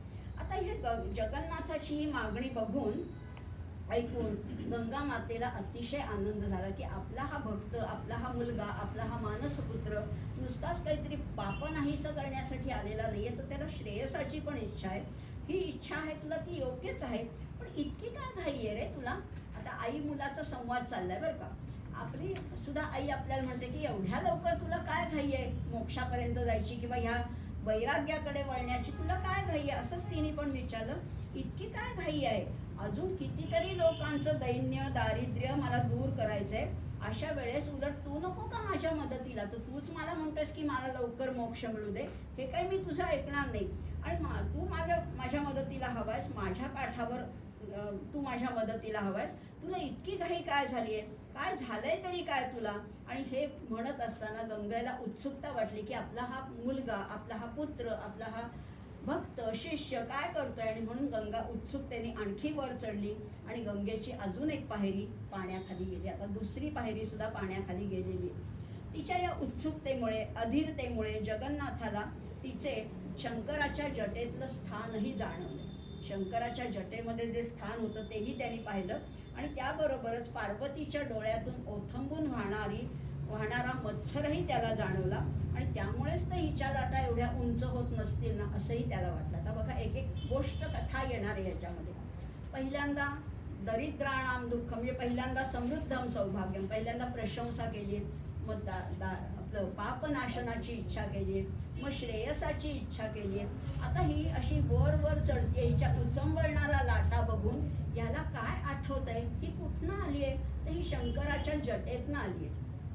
शंकराने तिला आपल्या माथ्यावर स्थान दिल्यामुळे पार्वती किती रागवली आणि पार्वतीला जो सवती मत्सर झाला होता आणि त्या पार्वतीच्या नजरेतल्या मत्सरामुळे ही पण आणखीन चेव चढला हिला आणि हिच्या लाटा उंच होत आहेत का काय असं कदाचित त्या जगन्नाथाला वाटले. आणि तो काय म्हणतोय बघा, उदंशन मात्सर्य स्फुटकपट हेरंब जननी कटाक्षव्याक्षेप क्षणजनित संक्षोभ निवहाः भवन्तु त्वग्गन्तो हरशिरसि गंगा तनुभुवस् तरंगाः प्रोत्तुंगा दुरितभयद्भंगाय भवताम्. आता काय म्हटलेलं बघा की हिला शंकराने आपल्या जटेमध्ये स्थान दिल्यामुळे पार्वती फारच रागवली. काय, कशी रागवली तर उदंछन मात्सर्यम, तिचं मत्सर भाव आहे तो आता अगदी उफाळून आलेला आहे. स्फुट कपट हे रंब जननी, पार्वतीला इथे पार्वती नाही म्हटलेलं, काय म्हटलेलं आहे, हेरंब जननी, गणपतीची आई, हेरंबाची आई असं म्हटलेलं आहे. तिच्या मनात काय आलं, स्फुट कपट, म्हणजे एक कपट आलं की हे काय, माझ्या नवऱ्याने हिला कुठे जागा दिली असं तिला वाटलं असणारच आहे. आणि म्हणून तिने इतक्या रागाने पाहिलं, कटाक्ष व्याक्षेप क्षणजनित संक्षोभ निवहा, तिच्याकडे एक जळजळीत असा कटाक्ष टाकला. आणि म्हणून काय झालं, तेव्हा तुझ्यामध्ये खळबळ माजल्यामुळे ज्या उंचच्या उंच लाटा उठतायत त्या लाटा ज्या आहेत त्याच्यामुळे लोकांचं पापभय नाहीसं होवो अशी माझी तुला विनंती आहे. भवन्तु त्वग्गन्तो हर शिरसी गंगा तनुभुव, तुझ्या ज्या उचंबळणाऱ्या लाटा आहेत त्या लाटा पाहून लोकांच्या मनात जे पापाचं भयंग, त्यामुळे तुझ्या लाटा कशा आहेत, तरंगा प्रोत्तुंगा, प्रोत्तुंगा म्हणजे अतिशय उंच, उत्तुंग तर आपल्याला शब्द माहिती आहे पण प्रोत्तुंगा म्हणजे अतिशय उंच अशा तुझ्या लाटा आहेत. ते दुरित भय भंगाय भवताम, अनुप्रास तरी बघा किती आले, भ किती वेळा शब्द आलाय, दुरित भय भंगाय भवताम असं तिला वर्णन केलेलं आहे. आणि त्यात तिला म्हटलेलं आहे की तू त्या पार्वतीच्या सवती मत्सरामुळे तुझ्या या लाटा जास्त उचंबळतायत का, आणि असाच तिला प्रश्न विचारलाय. प्रश्न विचारल्यावर गंगेच्या पाण्यानेच त्याचं उत्तर दिलंय. गंगेच्या पाण्यातील क्षुब्धता थरथर जगन्नाथांना जाणवली. पण त्या पार्वतीच्या आठवणीने त्या गंगेला सुद्धा त्या थोडेसे थरथर झाली असेल कदाचित. खरं तर गंगामाई किती शांत, मग आज अशी कशामुळे उचंबळते आहे. मी श्रेयसाची मागणी केली म्हणून ती शिवशंकरांना तर समाधीतून जागी करणार नाही ना. वास्तविक ती आपणहून शंकराच्या जटेत जाऊन बसलेलीच नाहीये. सगर पुत्रांचा उद्धार करण्यासाठी भगीरथच तिला पृथ्वीवर आणत होता, परंतु स्वर्गातून खाली यायला लागल्यामुळे गंगा देवता क्रोधाने संतप्त झाली होती. तिचा प्रवाह थोडा सौम्य शांत करण्यासाठी शंकराने तिला जटेत बांधून ठेवले आणि प्रवाह थोडासा नियंत्रित करून मग खाली सोडले. हे पार्वतीला काही रुचलं नाही. हे काय केलंय आपल्या नवऱ्याने, तिला कशाला आपल्या डोक्यावर घेतलंय आणि मग सौम्य करून सोडलेलं आहे, हे पार्वतीला काही रुचलं नाही. तिचा सवती मत्सर जागा झाला, तिचेही ओठ थरथर कापू लागले आणि तिच्या कटाक्षाने गंगेच्या प्रवाहामध्ये उंचच उंच लहरी उत्पन्न झाल्या. त्या मानाने आजचा हा खळाळ फारच कमी आहे असं जगन्नाथाच्या मनात आलं. त्या मानाने हा प्रवाह खळाळ कमीच आहे. गंगेलाही काही कळेना, हा माझा प्रिय भक्त आज माझा खळाळ वाढण्याची का बरं अपेक्षा करत असावा, रोज शांत होण्याची अपेक्षा करणारा कारण मनातले भाव बरोबर कळले. माय लेकरांच्या मनातले भाव एकमेकांना कळत होते. गंगेच्या मनात काय चाललंय आणि जगन्नाथाच्या मनात काय चाललंय हे कळत होतं. त्यामुळे तिला वाटलं हा खळाळ आणखीन वाढावा, अशी का बरं प्रार्थना करत असावा, अशी का अपेक्षा करतोय, त्याला निरखून बघ, म्हणजे ह्याच्या मनात काय आहे, ह्याच्या चेहऱ्यावरचे भाव काय आहेत असं म्हणून निरखून बघण्यासाठी ती आणखी थोडी वर चढली आणि घाटाची तिसरी पायरी धुवून निघाली. जगन्नाथाने गंगेचं पाणी वर चढताना पाहिलं आणि त्याला अगदी गलबलून आलं. खरं म्हणजे मी जर खाली उतरून तिच्याजवळ गेलो तर तिला सगळं काही समजेल. खरं तर हे जर जवळ गेलो तर तिला समजेल, पण आज मी खाली न उतरण्याचाच निश्चय केलाय. तो आईला कसा बरं समजणार? तीच जर का माझ्यावर रागवली तर मी काय करू असं त्याला झालंय की आता बघा ना, आपल्याला सगळं जग आपल्यावर रागवलं तर आपण आईकडे जातो की हो आई माझी आहे. प्रत्येक वेळेस आपल्याला दिलासा देणारी, धीर देणारी आई असते. आपण आईकडे जातो, पण आईच रागवली तर कोणाकडे जाणार? आणि आता त्याला वाटते की तीच माझ्यावर रागवली तर आता मी जाऊ तरी कोणाकडे? आणि हा प्रसिद्ध एक श्लोक आहे, जगन्नाथाच्या मुखातनं बाहेर पडलाय. तो फार वेगळा श्लोक आहे. तवा लंबादंब स्फुरद लघुगर्वेण सहसा मया सर्वे वज्ञा सरणिमथनीता सुरगणाः इदानीमौदास्यं भजसि यदि भागीरथि तदा निराधारो हारो दिमिकथय केशामिह पुरः. काय म्हटलंय? अगं तुझ्या आधारावरच तर मी एवढं आत्तापर्यंत जे काही काव्य रचना केली आहे, जे काही प्रतिभा माझी होते ते तुझाच तर आधार होता. तवा लंबादंब, अंब म्हणजे आई, तुझाच आधाराने, आलंब म्हणजे तुझाच आधाराने मी हे सगळं केलंय. आणि तुझ्याच जीवावर, तुझ्याच आधारावर स्फुरद लघु गर्वेण सहसा, मला जो लघु असा गर्व झाला, थोडासाच अहंकार झालाय, पण माझी आई एवढी मोठी आहे ना, माझी आई एवढी श्रेष्ठ आहे, त्याचाच मला अहंकार झाला आणि तिचा आधार आहे, मग मला बाकीच्यांची काहीच किंमत नाही असंही मला वाटायला लागलंय. आणि म्हणून लघु गर्वेण सहसा, या लघु झालेल्या थोड्याशाच गर्वानी मी असा चढून गेलो. आणि मग माझ्याकडनं एक थोडीशी चूक घडली. मया सर्वे वज्ञा सरणिमथनी तास सुरगणाः, माझ्याकडनं सगळ्यांचीच अवज्ञा झाली की बाकीचे कुठलेच देव माझ्यासाठी श्रेष्ठ नाही, माझी आई, माझी गंगा माताच माझ्यासाठी श्रेष्ठ आहे. त्यामुळे सुरगणांचं सुद्धा मी अवज्ञा केलेली आहे. आता हे सगळं माझ्या हातनं घडलं तेव्हा तू माझ्या बरोबर होतीस, आणि आता इदानीम औदास्यम, आता जर का तू उदासीनपणाने माझ्यापासून लांब जाशील, भजसी यदि भागीरथी तदा, जर का हे भागीरथी तू माझ्यापासून उदास झालीस, लांब गेलीस, दूर गेलीस, तर निराधारो हारो, तर मी काय होईन? तर मी निराधार होईल, निराश्रय होईल. आणि मी हा रो मी कोणापुढे रडू? आणि किती सुंदर रचना केली, निराधारो हारो दिमी, पुढे दिमी घातलंय, पण तो शब्द आहे रो दिमी, मी कुणापुढे जाऊन रडू? कथय केशामिह पुरः, कोणाच्या समोर जाऊन मी आता रडणार? तू जर का अशी माघार घेतलीस, तू जर माझ्यापासून तोंड फिरवलंस, तर आता सगळ्यांची मी अवज्ञा करून बसलेलं आहे. तू मला पदरात नाही घेतलंस तर आता मला वाली कोण, मला सांभाळणार कोण? निरालंबो, त्यामुळे मला काही आता आधारच नाही असं म्हटलेलं आहे. त्याचा मराठी अनुवाद बघूया आपण. हे भागीरथी माते, तुझ्या आधारामुळेच मी अत्यंत गर्विष्ठ आणि उद्धट होऊन सर्व देवांना तुच्छ लेखून त्यांचा अपमान करून बसलो. आणि आता तू जर का माझ्याकडे अनास्थेने पाहणार असशील तर सगळ्या बाजूने निराधार झालेला असा मी कोणासमोर जाऊन रडणार? सांग ना मला, असं म्हणून तो म्हणतोय केशामिह पुरः.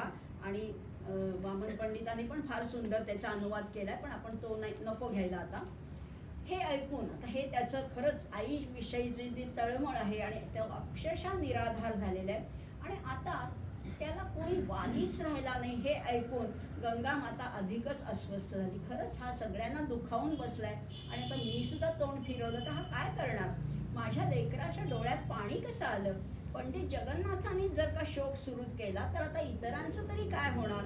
माझा हा ज्ञानी पंडित पुत्र पापभावना आणि शोकभावनेने इतका संत्रस्त झालेला आहे, त्याला मला भेटायलाच हवं, भराभरा मला वर जायलाच हवं.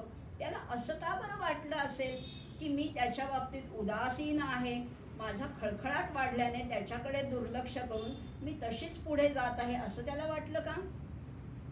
असं तर त्याला वाटत नाहीये ना. गंगेने आपला खळखळाट थोडासा कमी केला, शांतपणाने वाहतच ती वरच्या पायरीकडे उंचावली आणि चौथी पायरी सुद्धा तिने धुवून टाकली. ती पाण्याखाली गेली. आता 4 पायऱ्या चढून आलेला हा गंगेचा प्रवाह, शांत प्रवाह जगन्नाथाला मनापासून आवडला, भावला. तो प्रवाह म्हणजे सौम्यता आणि शांतता यांची मूर्तीच असावी असं त्याला वाटलं आणि हात जोडून त्यांनी पुन्हा गंगेची प्रार्थना सुरू केली. 4 पायऱ्या आता वर चढलेली आहे. आता तो काय म्हणतोय बघा.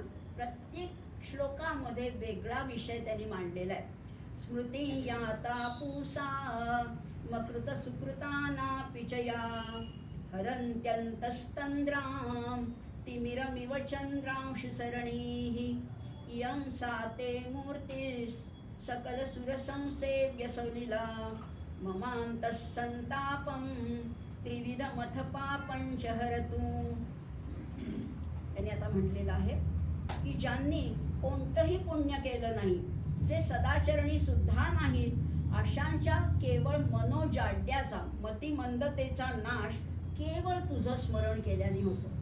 गंगेच्या पाण्यात स्नान करणं ही वेगळी गोष्ट आहे, गंगेचं दर्शन घेणं ही वेगळी गोष्ट आहे, गंगेचं नुसतं श्रवण करणं ही वेगळी गोष्ट आहे. पण गंगेचं नुसतं इथे बसून जरी स्मरण केलं तरी सुद्धा तुमच्या मनोजाड्याचा, जाड्य म्हणजे जडता, जडतामतीची भंगली आपल्या गाण्यामध्ये आहे. तर हे जडतेचा नाश होतो असंही म्हटलेलं आहे केवळ तुझं स्मरण केल्याने. आणि त्याला उपमा दिलेली आहे चंद्रांश सरणी, तिमिरमिव चंद्रांश सरणी. जसा सूर्य उगवताच अंधाराचा नाश होतो, असा तुझं स्मरण करताच सगळ्या पापाचा नाश होतो. अशी तुझी ही प्रवाह मूर्ती, जिचं जल सगळे देव आवडीने पितात, सगळे देव गंगा जल पितात असं म्हटलंय. असं तुझं जे जल आहे ते माझी त्रिविध ताप, माझी सगळी संताप, ममांत संतापम त्रिविध पाप. त्रिविध पाप कुठली तर अधिभौतिक, अधिदैविक आणि आध्यात्मिक ही त्रिविध पाप किंवा अंतःकरणाचा माझा दाह आहे तो पूर्णपणाने नाहीसा होऊ दे असंही तिला म्हटले. आता हे ऐकून गंगा थोडीशी हसली. तिला कळलं की आपला हा जगन्नाथ आहे ना तो फार वेडा आहे. खरं म्हटलं तर तो आपल्यासाठी अगदी वेडा झालेला आहे. गंगा हळूच हसली. तिच्या अथांग जलावर अशा मंद मंद लहरी उमटत गेल्या. कारण तिच्या लाडक्या भक्ताचं आता कविमन जागृत झालं होतं. आत्तापर्यंत ती म्हणत होती की तू बाकीच्यांची कवनं रचू नको, म्हणू नकोस. आता त्याचं कविमन जागृत झालं होतं. नुसतंच जागृत नाही तर त्याला तो उपमा सुचायला लागला होतं की जसं सूर्यामुळे अंधाराचा नाश होतो तशा तुझ्या स्मरणामुळे केवळ आमच्या पापांचा नाश होऊ दे असंही त्याला वाटत होतं. आणि माझं प्रवाही रूप आता त्याला मूर्तीपणाप्रमाणे दिसायला लागले. माझा प्रवाह हा जणू काय आता प्रवाह राहिलेला नाही तर मूर्तीप्रमाणे दिसायला लागलाय. पण तरीही अजून मला हे समजत नाहीये की त्याच्या अंतःकरणाचा क्षोभ का झाला. अजून तिला ती कल्पना नाहीये असं कोणतं पाप त्याच्या हातून घडलंय, कोणतं शल्य त्याला टोचतं आहे आणि तो पुन्हा पुन्हा पाप नष्ट करण्याबद्दल का बरं बोलतं आहे. त्याचे लक्ष वेधून घेण्यासाठी तिने मग वेगळीच खेळी केली. ती सुद्धा वेगळंच काहीतरी एक स्ट्रॅटेजी आपण ज्याला म्हणतो. आता तिने काय केलं, तो प्रवाह जो वर चढत होता थोडा मागे गेल्यासारखी गेली आणि पुन्हा एक वरती पायरी चढली. ती तीरापासून थोडी मागे सरली आणि पुन्हा अधिक वेगाने घाटाची 5वी पायरी चढली. तिच्या पाण्याचे तुषार तीरावरील भक्तांच्या अंगावर उडाले. आता ती वरती चढली. आता ह्याला कल्पना होती की ही एक एक पायरी माझ्यापर्यंत येते, हळूहळू येते, ह्याला कल्पना होती. पण बाकीचे जे लोक, इतर लोक बसले होते त्यांना काहीच कल्पना नव्हती. त्यांना वाटलं अचानक अरेचा प्रवाह वाढायला लागलाय म्हणजे पूर्वी येणार का काय. आणि म्हणून ते सगळे लोक तिथनं पळायला लागले, त्या भक्तांच्या अंगावर उडाले. आधी पळाले नाही, आधी ते आनंदित झाले, पाण्यात पाय घालून नाचू लागले. आणि जगन्नाथ बसल्या जागेवरूनच हा खेळ पाहत होते. त्यांना एकदम जाणवलं की किती लोक या गंगामाईशी येतात. राजापासून रंकापर्यंत सगळे येतात, गंगेचं पाणी पिऊन तृप्त होतात, आनंदात बुडून जातात. म्हणजेच गंगेपाशी भेदभाव नाहीये. मग अशी जे सूर्याची उपमा दिली होती ना, सूर्य असं म्हणतो का की हा राजाचा राजवाडा आहे त्याच्यावर जास्त प्रकाश टाकीन आणि भिकाऱ्याच्या झोपडीवर कमी टाकीन असं म्हणतो का. तशीच ही गंगा मैया तिच्या किनाऱ्यापाशी कोणीही यावं, राजा यावा, रंक यावा, सावकार यावा, भिकारी यावा, कोणीही आलं तरी ती सर्वांना तृप्त करते आणि सगळ्यांचं कल्याण करणारी अशी ही गंगा माता आहे. आणि तेव्हा त्यांच्या मुखातून पुढचा श्लोक आलाय, अपिप्राज्यं राज्यं तृणमिव परित्यज्य सहसा विलोलाद्वा नीरं तव जननी तीरं श्रितवतां सुधा तस्वादीयः सलिलभरमातृप्ति पिबतां जनानामानन्दः परिहसति निर्वाण पदवीं. कोण कोण आलेले आहेत हिच्या तीराबरोबर का? आता बघा कोण कोण आलेले आहेत. जे राजे स्वतःची महासाम्राज्य सुद्धा अगदी तृणवत समजून ते सोडून वाऱ्याने हलणाऱ्या वेतवृक्षाच्या छायेत बसून तुझ्या तीराचा आश्रय करतात. स्वतःची साम्राज्य सोडून तिच्या काठावर वेताची झाडे, बांबूची जी झाडे आहेत त्याचा आश्रय करतात आणि अमृतापेक्षाही गोड असं तुझं उदक तृप्ती होईपर्यंत पितात. त्यामुळे हा होणाऱ्या आनंदाला त्याच्या पुढे मोक्षसुखही त्यांना कमी वाटतं, इतका त्यांना आनंद मिळतो. म्हणजे गंगेचं महात्म्य मोक्षापेक्षाही अधिक आहे असंही त्यांनी म्हटलेलं आहे. हे सगळं म्हणत असताना आता तिच्या मनात काय विचार आलेत आणि त्याच्या मनात काय आलेत. आई, कित्येक राजांच्या आश्रयाला मी गेलो, त्यांनी केलेल्या सन्मानामुळे तेवढ्यापुरता सुखावलो, पण तुझ्या तीरावर बसलो की मला खरंच जाणवते की सगळी साम्राज्य तुझ्या पुढे तुच्छ आहे. आता हा जगन्नाथ अनेक राजांकडे गेला होता, जयपूरच्या राजाकडे, दिल्लीच्या राजाकडे, आग्रा, द्वारका, मथुरा या सगळ्या राजांकडे जाऊन आला होता. तेवढ्यापुरता मला आनंद मिळाला. त्यांनी वस्त्र दिलं, अलंकार दिले, पदवी दिले, तेवढ्यापुरता आनंद मिळाला. पण तो आनंद कसा होता? तो क्षणभंगूर होता, क्षणिक आनंद होता. पण तुझ्या काठावर बसल्यावर मला कळतंय की हा आनंद फार वेगळा, विलक्षणच आहे. आणि तुझ्या तीरावरचा जो माझा निवास आहे हा तुझ्यापासून दूर राहून राज्यवैभव भोगण्यापेक्षाही हा निवास साधा जरी असला, साध्या स्थितीत जरी मी राहत असलो तरी तो आनंद सगळ्यात श्रेष्ठ आहे. हा आनंद फार वेगळा आहे. तुझ्या तीरावर राहणं, पहाटे उठून तुझ्या पाण्यात स्नान करणं याचा महिमा फार वेगळा आहे. आता मी तुला एक गुपित सांगतो, एक तुला सिक्रेट सांगतो, तुझंच एक रहस्य सांगतो. आणि ते गुपित ऐकण्यासाठी त्या गंगेला सुद्धा उत्सुकता वाटली. आता हा काय सांगतोय, कशामुळे एवढं होतंय, कशामुळे लोकांची पापं नाहीशी होत आहेत. आता मी तुला एक ते रहस्य सांगतो. आणि ते रहस्य ऐकण्यासाठी गंगा मातेला सुद्धा अधीरता वाटली, उत्सुकता वाटली. आणखीन एक पायरी वर चढली, 6वी पायरी सुद्धा ती वर चढली. अगं, तुझा महिमाच इतका अगाध आहे की त्यात स्नान करणाऱ्यांना तर आनंद मिळतोच, त्यांची पापं तर धुवून निघतातच, परंतु ज्यांचा अगदी दुरान्वयाने सुद्धा संबंध नाही, त्यांच्या ध्यानी मनी नसताना सुद्धा तू त्यांना स्वर्ग सुखाचा आनंद देतेस. कोणाला देते आनंद? आता तुम्हाला एवढं आपल्याला कळलेलं आहे, गंगेत स्नान केल्यावर आनंद मिळतो, गंगेचं श्रवण केल्यावर मिळतो, स्मरण केल्यावर मिळतो, दर्शनाने मिळतो. पण ज्यांनी दर्शन घेतलं नाही, ज्यांनी स्मरण केलं नाही, ज्यांनी काही केलं नाही, गंगेमध्ये स्नान सुद्धा केलं नाही, अशांनाही कशी काय देते? त्यांचा काय संबंध आहे? तर ज्याला आपण म्हणतो ना बादरायण संबंध, काही संबंध खरं तर नाहीये. बादरायण संबंध म्हणजे बद्रीचं झाड, बद्री म्हणजे बोराचं झाड. एक माणूस असाच आला कोणाच्या तरी अंगणामध्ये आणि तो म्हणला, मी तुमचा नातेवाईक आहे. ते म्हणले, कुठला नातेवाईक, कोण तुम्ही, कुणाचे कोण? ते म्हणाले की माझ्या ज्या बैलगाडीचं चाक आहे ना, ते बैलगाडीच्या चाकाचं जे लाकूड आहे ते तुमच्या बोरीच्या पासून बनवलेलं आहे, याला बादरायण संबंध म्हणतात. असे बादरायण संबंध सुद्धा लावणारे लोक असतात. पण हा संबंध दुसऱ्यांनी लावलेला नाहीये, तर गंगा माताच हा बादरायण संबंध काय लावते ते बघूया आपण, बरं का. फार वेगळ्या उपमा आहेत बरं का. इथे म्हटलेलं आहे, प्रभाते स्नातीनां नृपती रमणीनां कुचतटी गतो यावन्मातर मिलति तवतो यैर्मृगमदः मृगास्तावत्वैमा निकषत सहस्रैः परिवृता विशन्ति स्वच्छन्दं विमल वपुषो नंदनवनं. काय म्हटले बघा. आता फारच कुठला तरी कुठेतरी संबंध आहे, पण तरी सुद्धा त्यांचंही पाप ही धुवून कशी काढते बघा. प्रभाते स्नातीनां, पहाटेच्या वेळेत स्नान करण्यासाठी कोण कोण इथे येतं? द्रुपती रमणीनां, राजाच्या स्त्रिया, राजस्त्रिया, राजघराण्यातल्या स्त्रिया इथे येतात. आणि त्या काय करतात? त्यांनी त्या जेव्हा त्या पाण्यामध्ये उतरतात तेव्हा त्यांनी आदल्या दिवशी जी कस्तुरीची पुटी लावलेली असते अंगाला ती त्या पाण्यामध्ये विरघळून जाते की नाही. ही कस्तुरी चंदन काय जे लावलं असेल ते त्या पाण्यामध्ये विरघळून जातं. कुचतटी गतो यावन मातर मिलती तव तो यैर मृगमदहा. त्यामुळे जेव्हा यावत म्हणजे जेव्हा ते मृगमदहा मृगाच्या नाभीमध्ये जी कस्तुरी असते ना ती कस्तुरी ह्या स्त्रियांनी अंगाला लावली होती. ती कस्तुरी मिसळून गेली त्या पाण्यामध्ये. म्हणजे ज्या मृगाची जी कस्तुरी होती त्या मृग काही इथे गंगेवर स्नानाला पण आलेला नाहीये, त्यांनी पाहिलेलं पण नाहीये, पण त्याच्या कस्तुरी या गंगेच्या पाण्यात मिसळल्यामुळे त्या मृगांना मुक्ती मिळते, त्यांना मोक्ष मिळतो किंवा त्यांना स्वर्ग सुखाचा आनंद मिळतो. काय वेगळीच रचना आहे.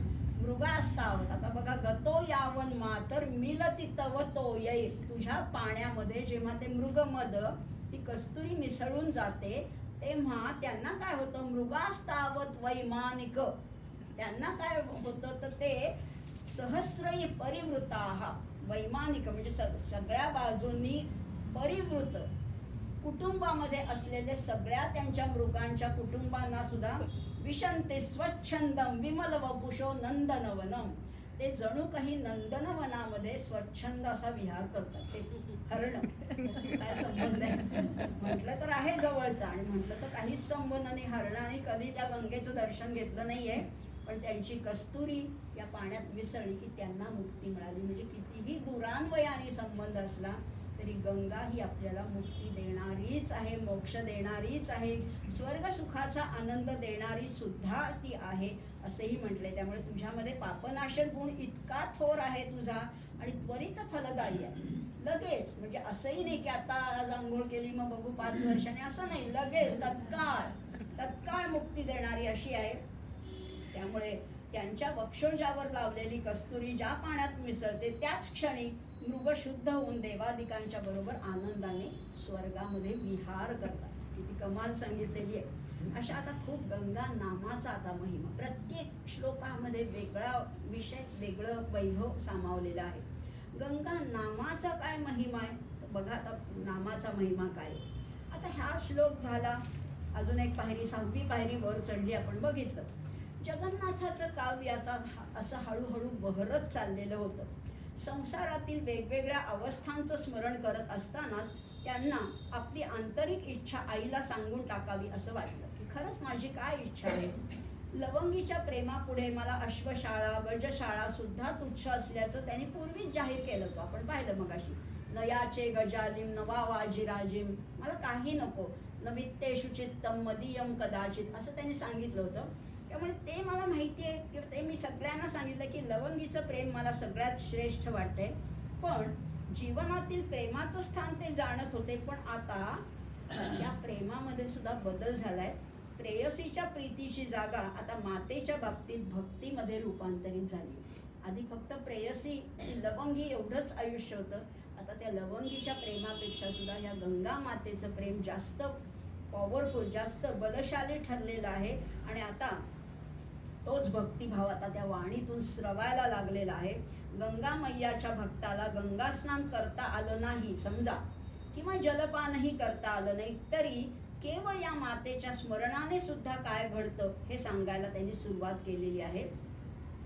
आणि आता ते म्हणतात स्मृतं सद्यस्वान्तं विरचयति शान्तं सकृदपि प्रगीतं यत्पापं झटिति भवता पंचहरति इदं तद्गंगेति श्रवणरमणीयं खलु पदं मम प्राणप्रान्ते वदनकमलान्तर्विलसतु.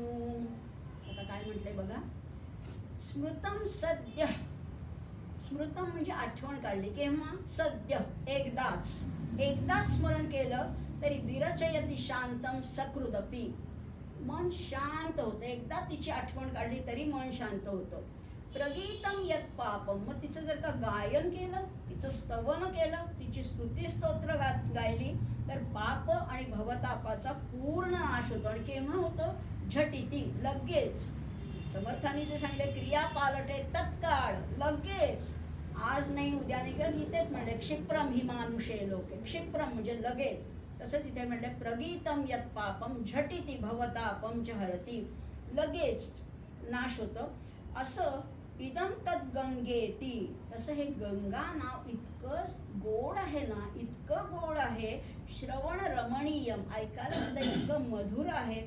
असं नाम जे आहे ते मम प्राणप्रांते, माझा जेव्हा अंत येईल ना, माझा जेव्हा शेवट येईल, मृत्यू येईल, तेव्हा माझ्या मुखामध्ये वदन कमलांतर विलसतू, माझ्या वदन कमलामध्ये हेच नाव सतत गंगा गंगा गंगा हेच नाव माझ्याकडे शेवटपर्यंत, मृत्यूपर्यंत माझ्या मुखात हेच नाम राहू, असं त्यांनी तिला विनवणी केलेली आहे.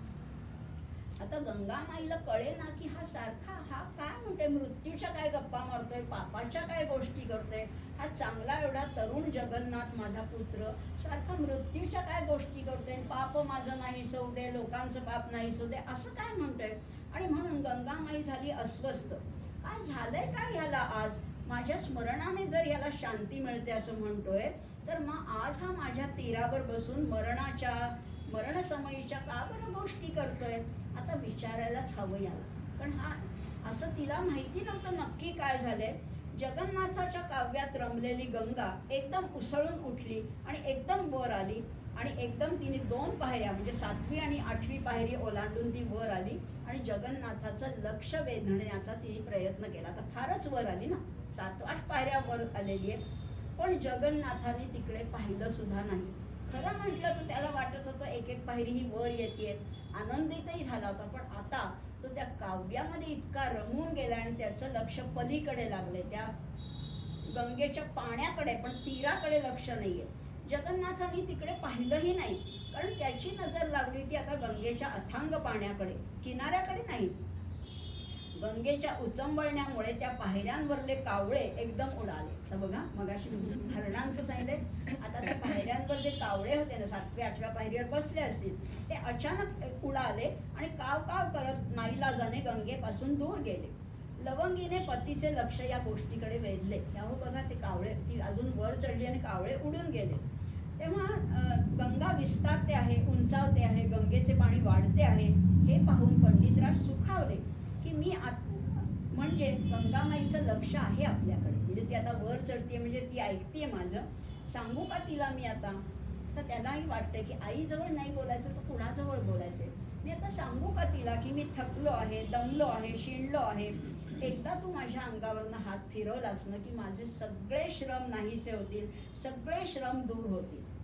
पण तेवढ्यात त्यांचं लक्ष त्या कावळ्यांकडे गेलं. आता हे बोलायचं मनात आलं, पण तेवढ्यात ते कावळे दिसले ना. हे गंगेच्या तीरावरचे कावळे देखील किती भाग्यवान आहेत असं त्यांना वाटलं. कावळा हा कावळाच असतो, पण गंगेच्या तीरावरचा कावळा काहीतरी स्पेशल भाग्य घेऊन आलेला आहे, त्यामुळे ते किती भाग्यवान आहेत.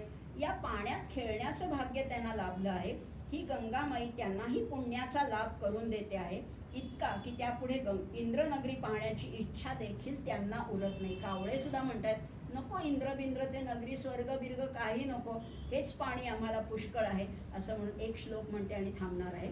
यदंतः खेलंतो बहुलतर संतोषभरिता नकाका नाकाधी श्वरनगर साकांक्ष मनसः निवासाल्लोकानां जनिमरणशोकापहरणं तदेतत्ते तीरं श्रमशमनधीरं भवतु नः. म्हणजे ज्या तुझ्या पाण्यामध्ये खेळ करत करत कावळ्यांना सुद्धा इतकी तृप्ती मिळते की त्यांना इंद्राची नगरी पाहण्याची सुद्धा इच्छा उरत नाही. स्वतःच्या केवळ अस्तित्वाने जे जनांचे जन्म मरण दुःख हरण करते ते तुझे हे तीर, म्हणजे पाणी नाही, तुझे तीर आमचा श्रम परिहार करण्यासाठी समर्थ होऊ देत. हे माते तू आणखीन वर ये, आणखीन वर ये, आणखीन वर ये, अशी तिची विनवणी करतात. एक एक श्लोक म्हणतात आणि ती माता सुद्धा त्यांना भेटण्यासाठी आतुर झालेली आहे. त्या दोघांनाही असं वाटतंय की कधी एकमेकांना भेटू. यांना वाटतंय की कधी माझी आई मला माझ्यामध्ये तिच्यामध्ये सामावून घेईल. आणि लवंगी आणि जगन्नाथ अशी वाट बघतात. 9 श्लोक आज झालेले आहेत. उद्याच्या भागात मध्ये आपण पुढचे बघूया. थांबूया. सर्वे सुखिनः सन्तु सर्वे सन्तु निरामयाः सर्वे भद्राणि पश्यन्तु मा कश्चित् दुःखमाप्नुयात्. ओम शांती शांती शांती.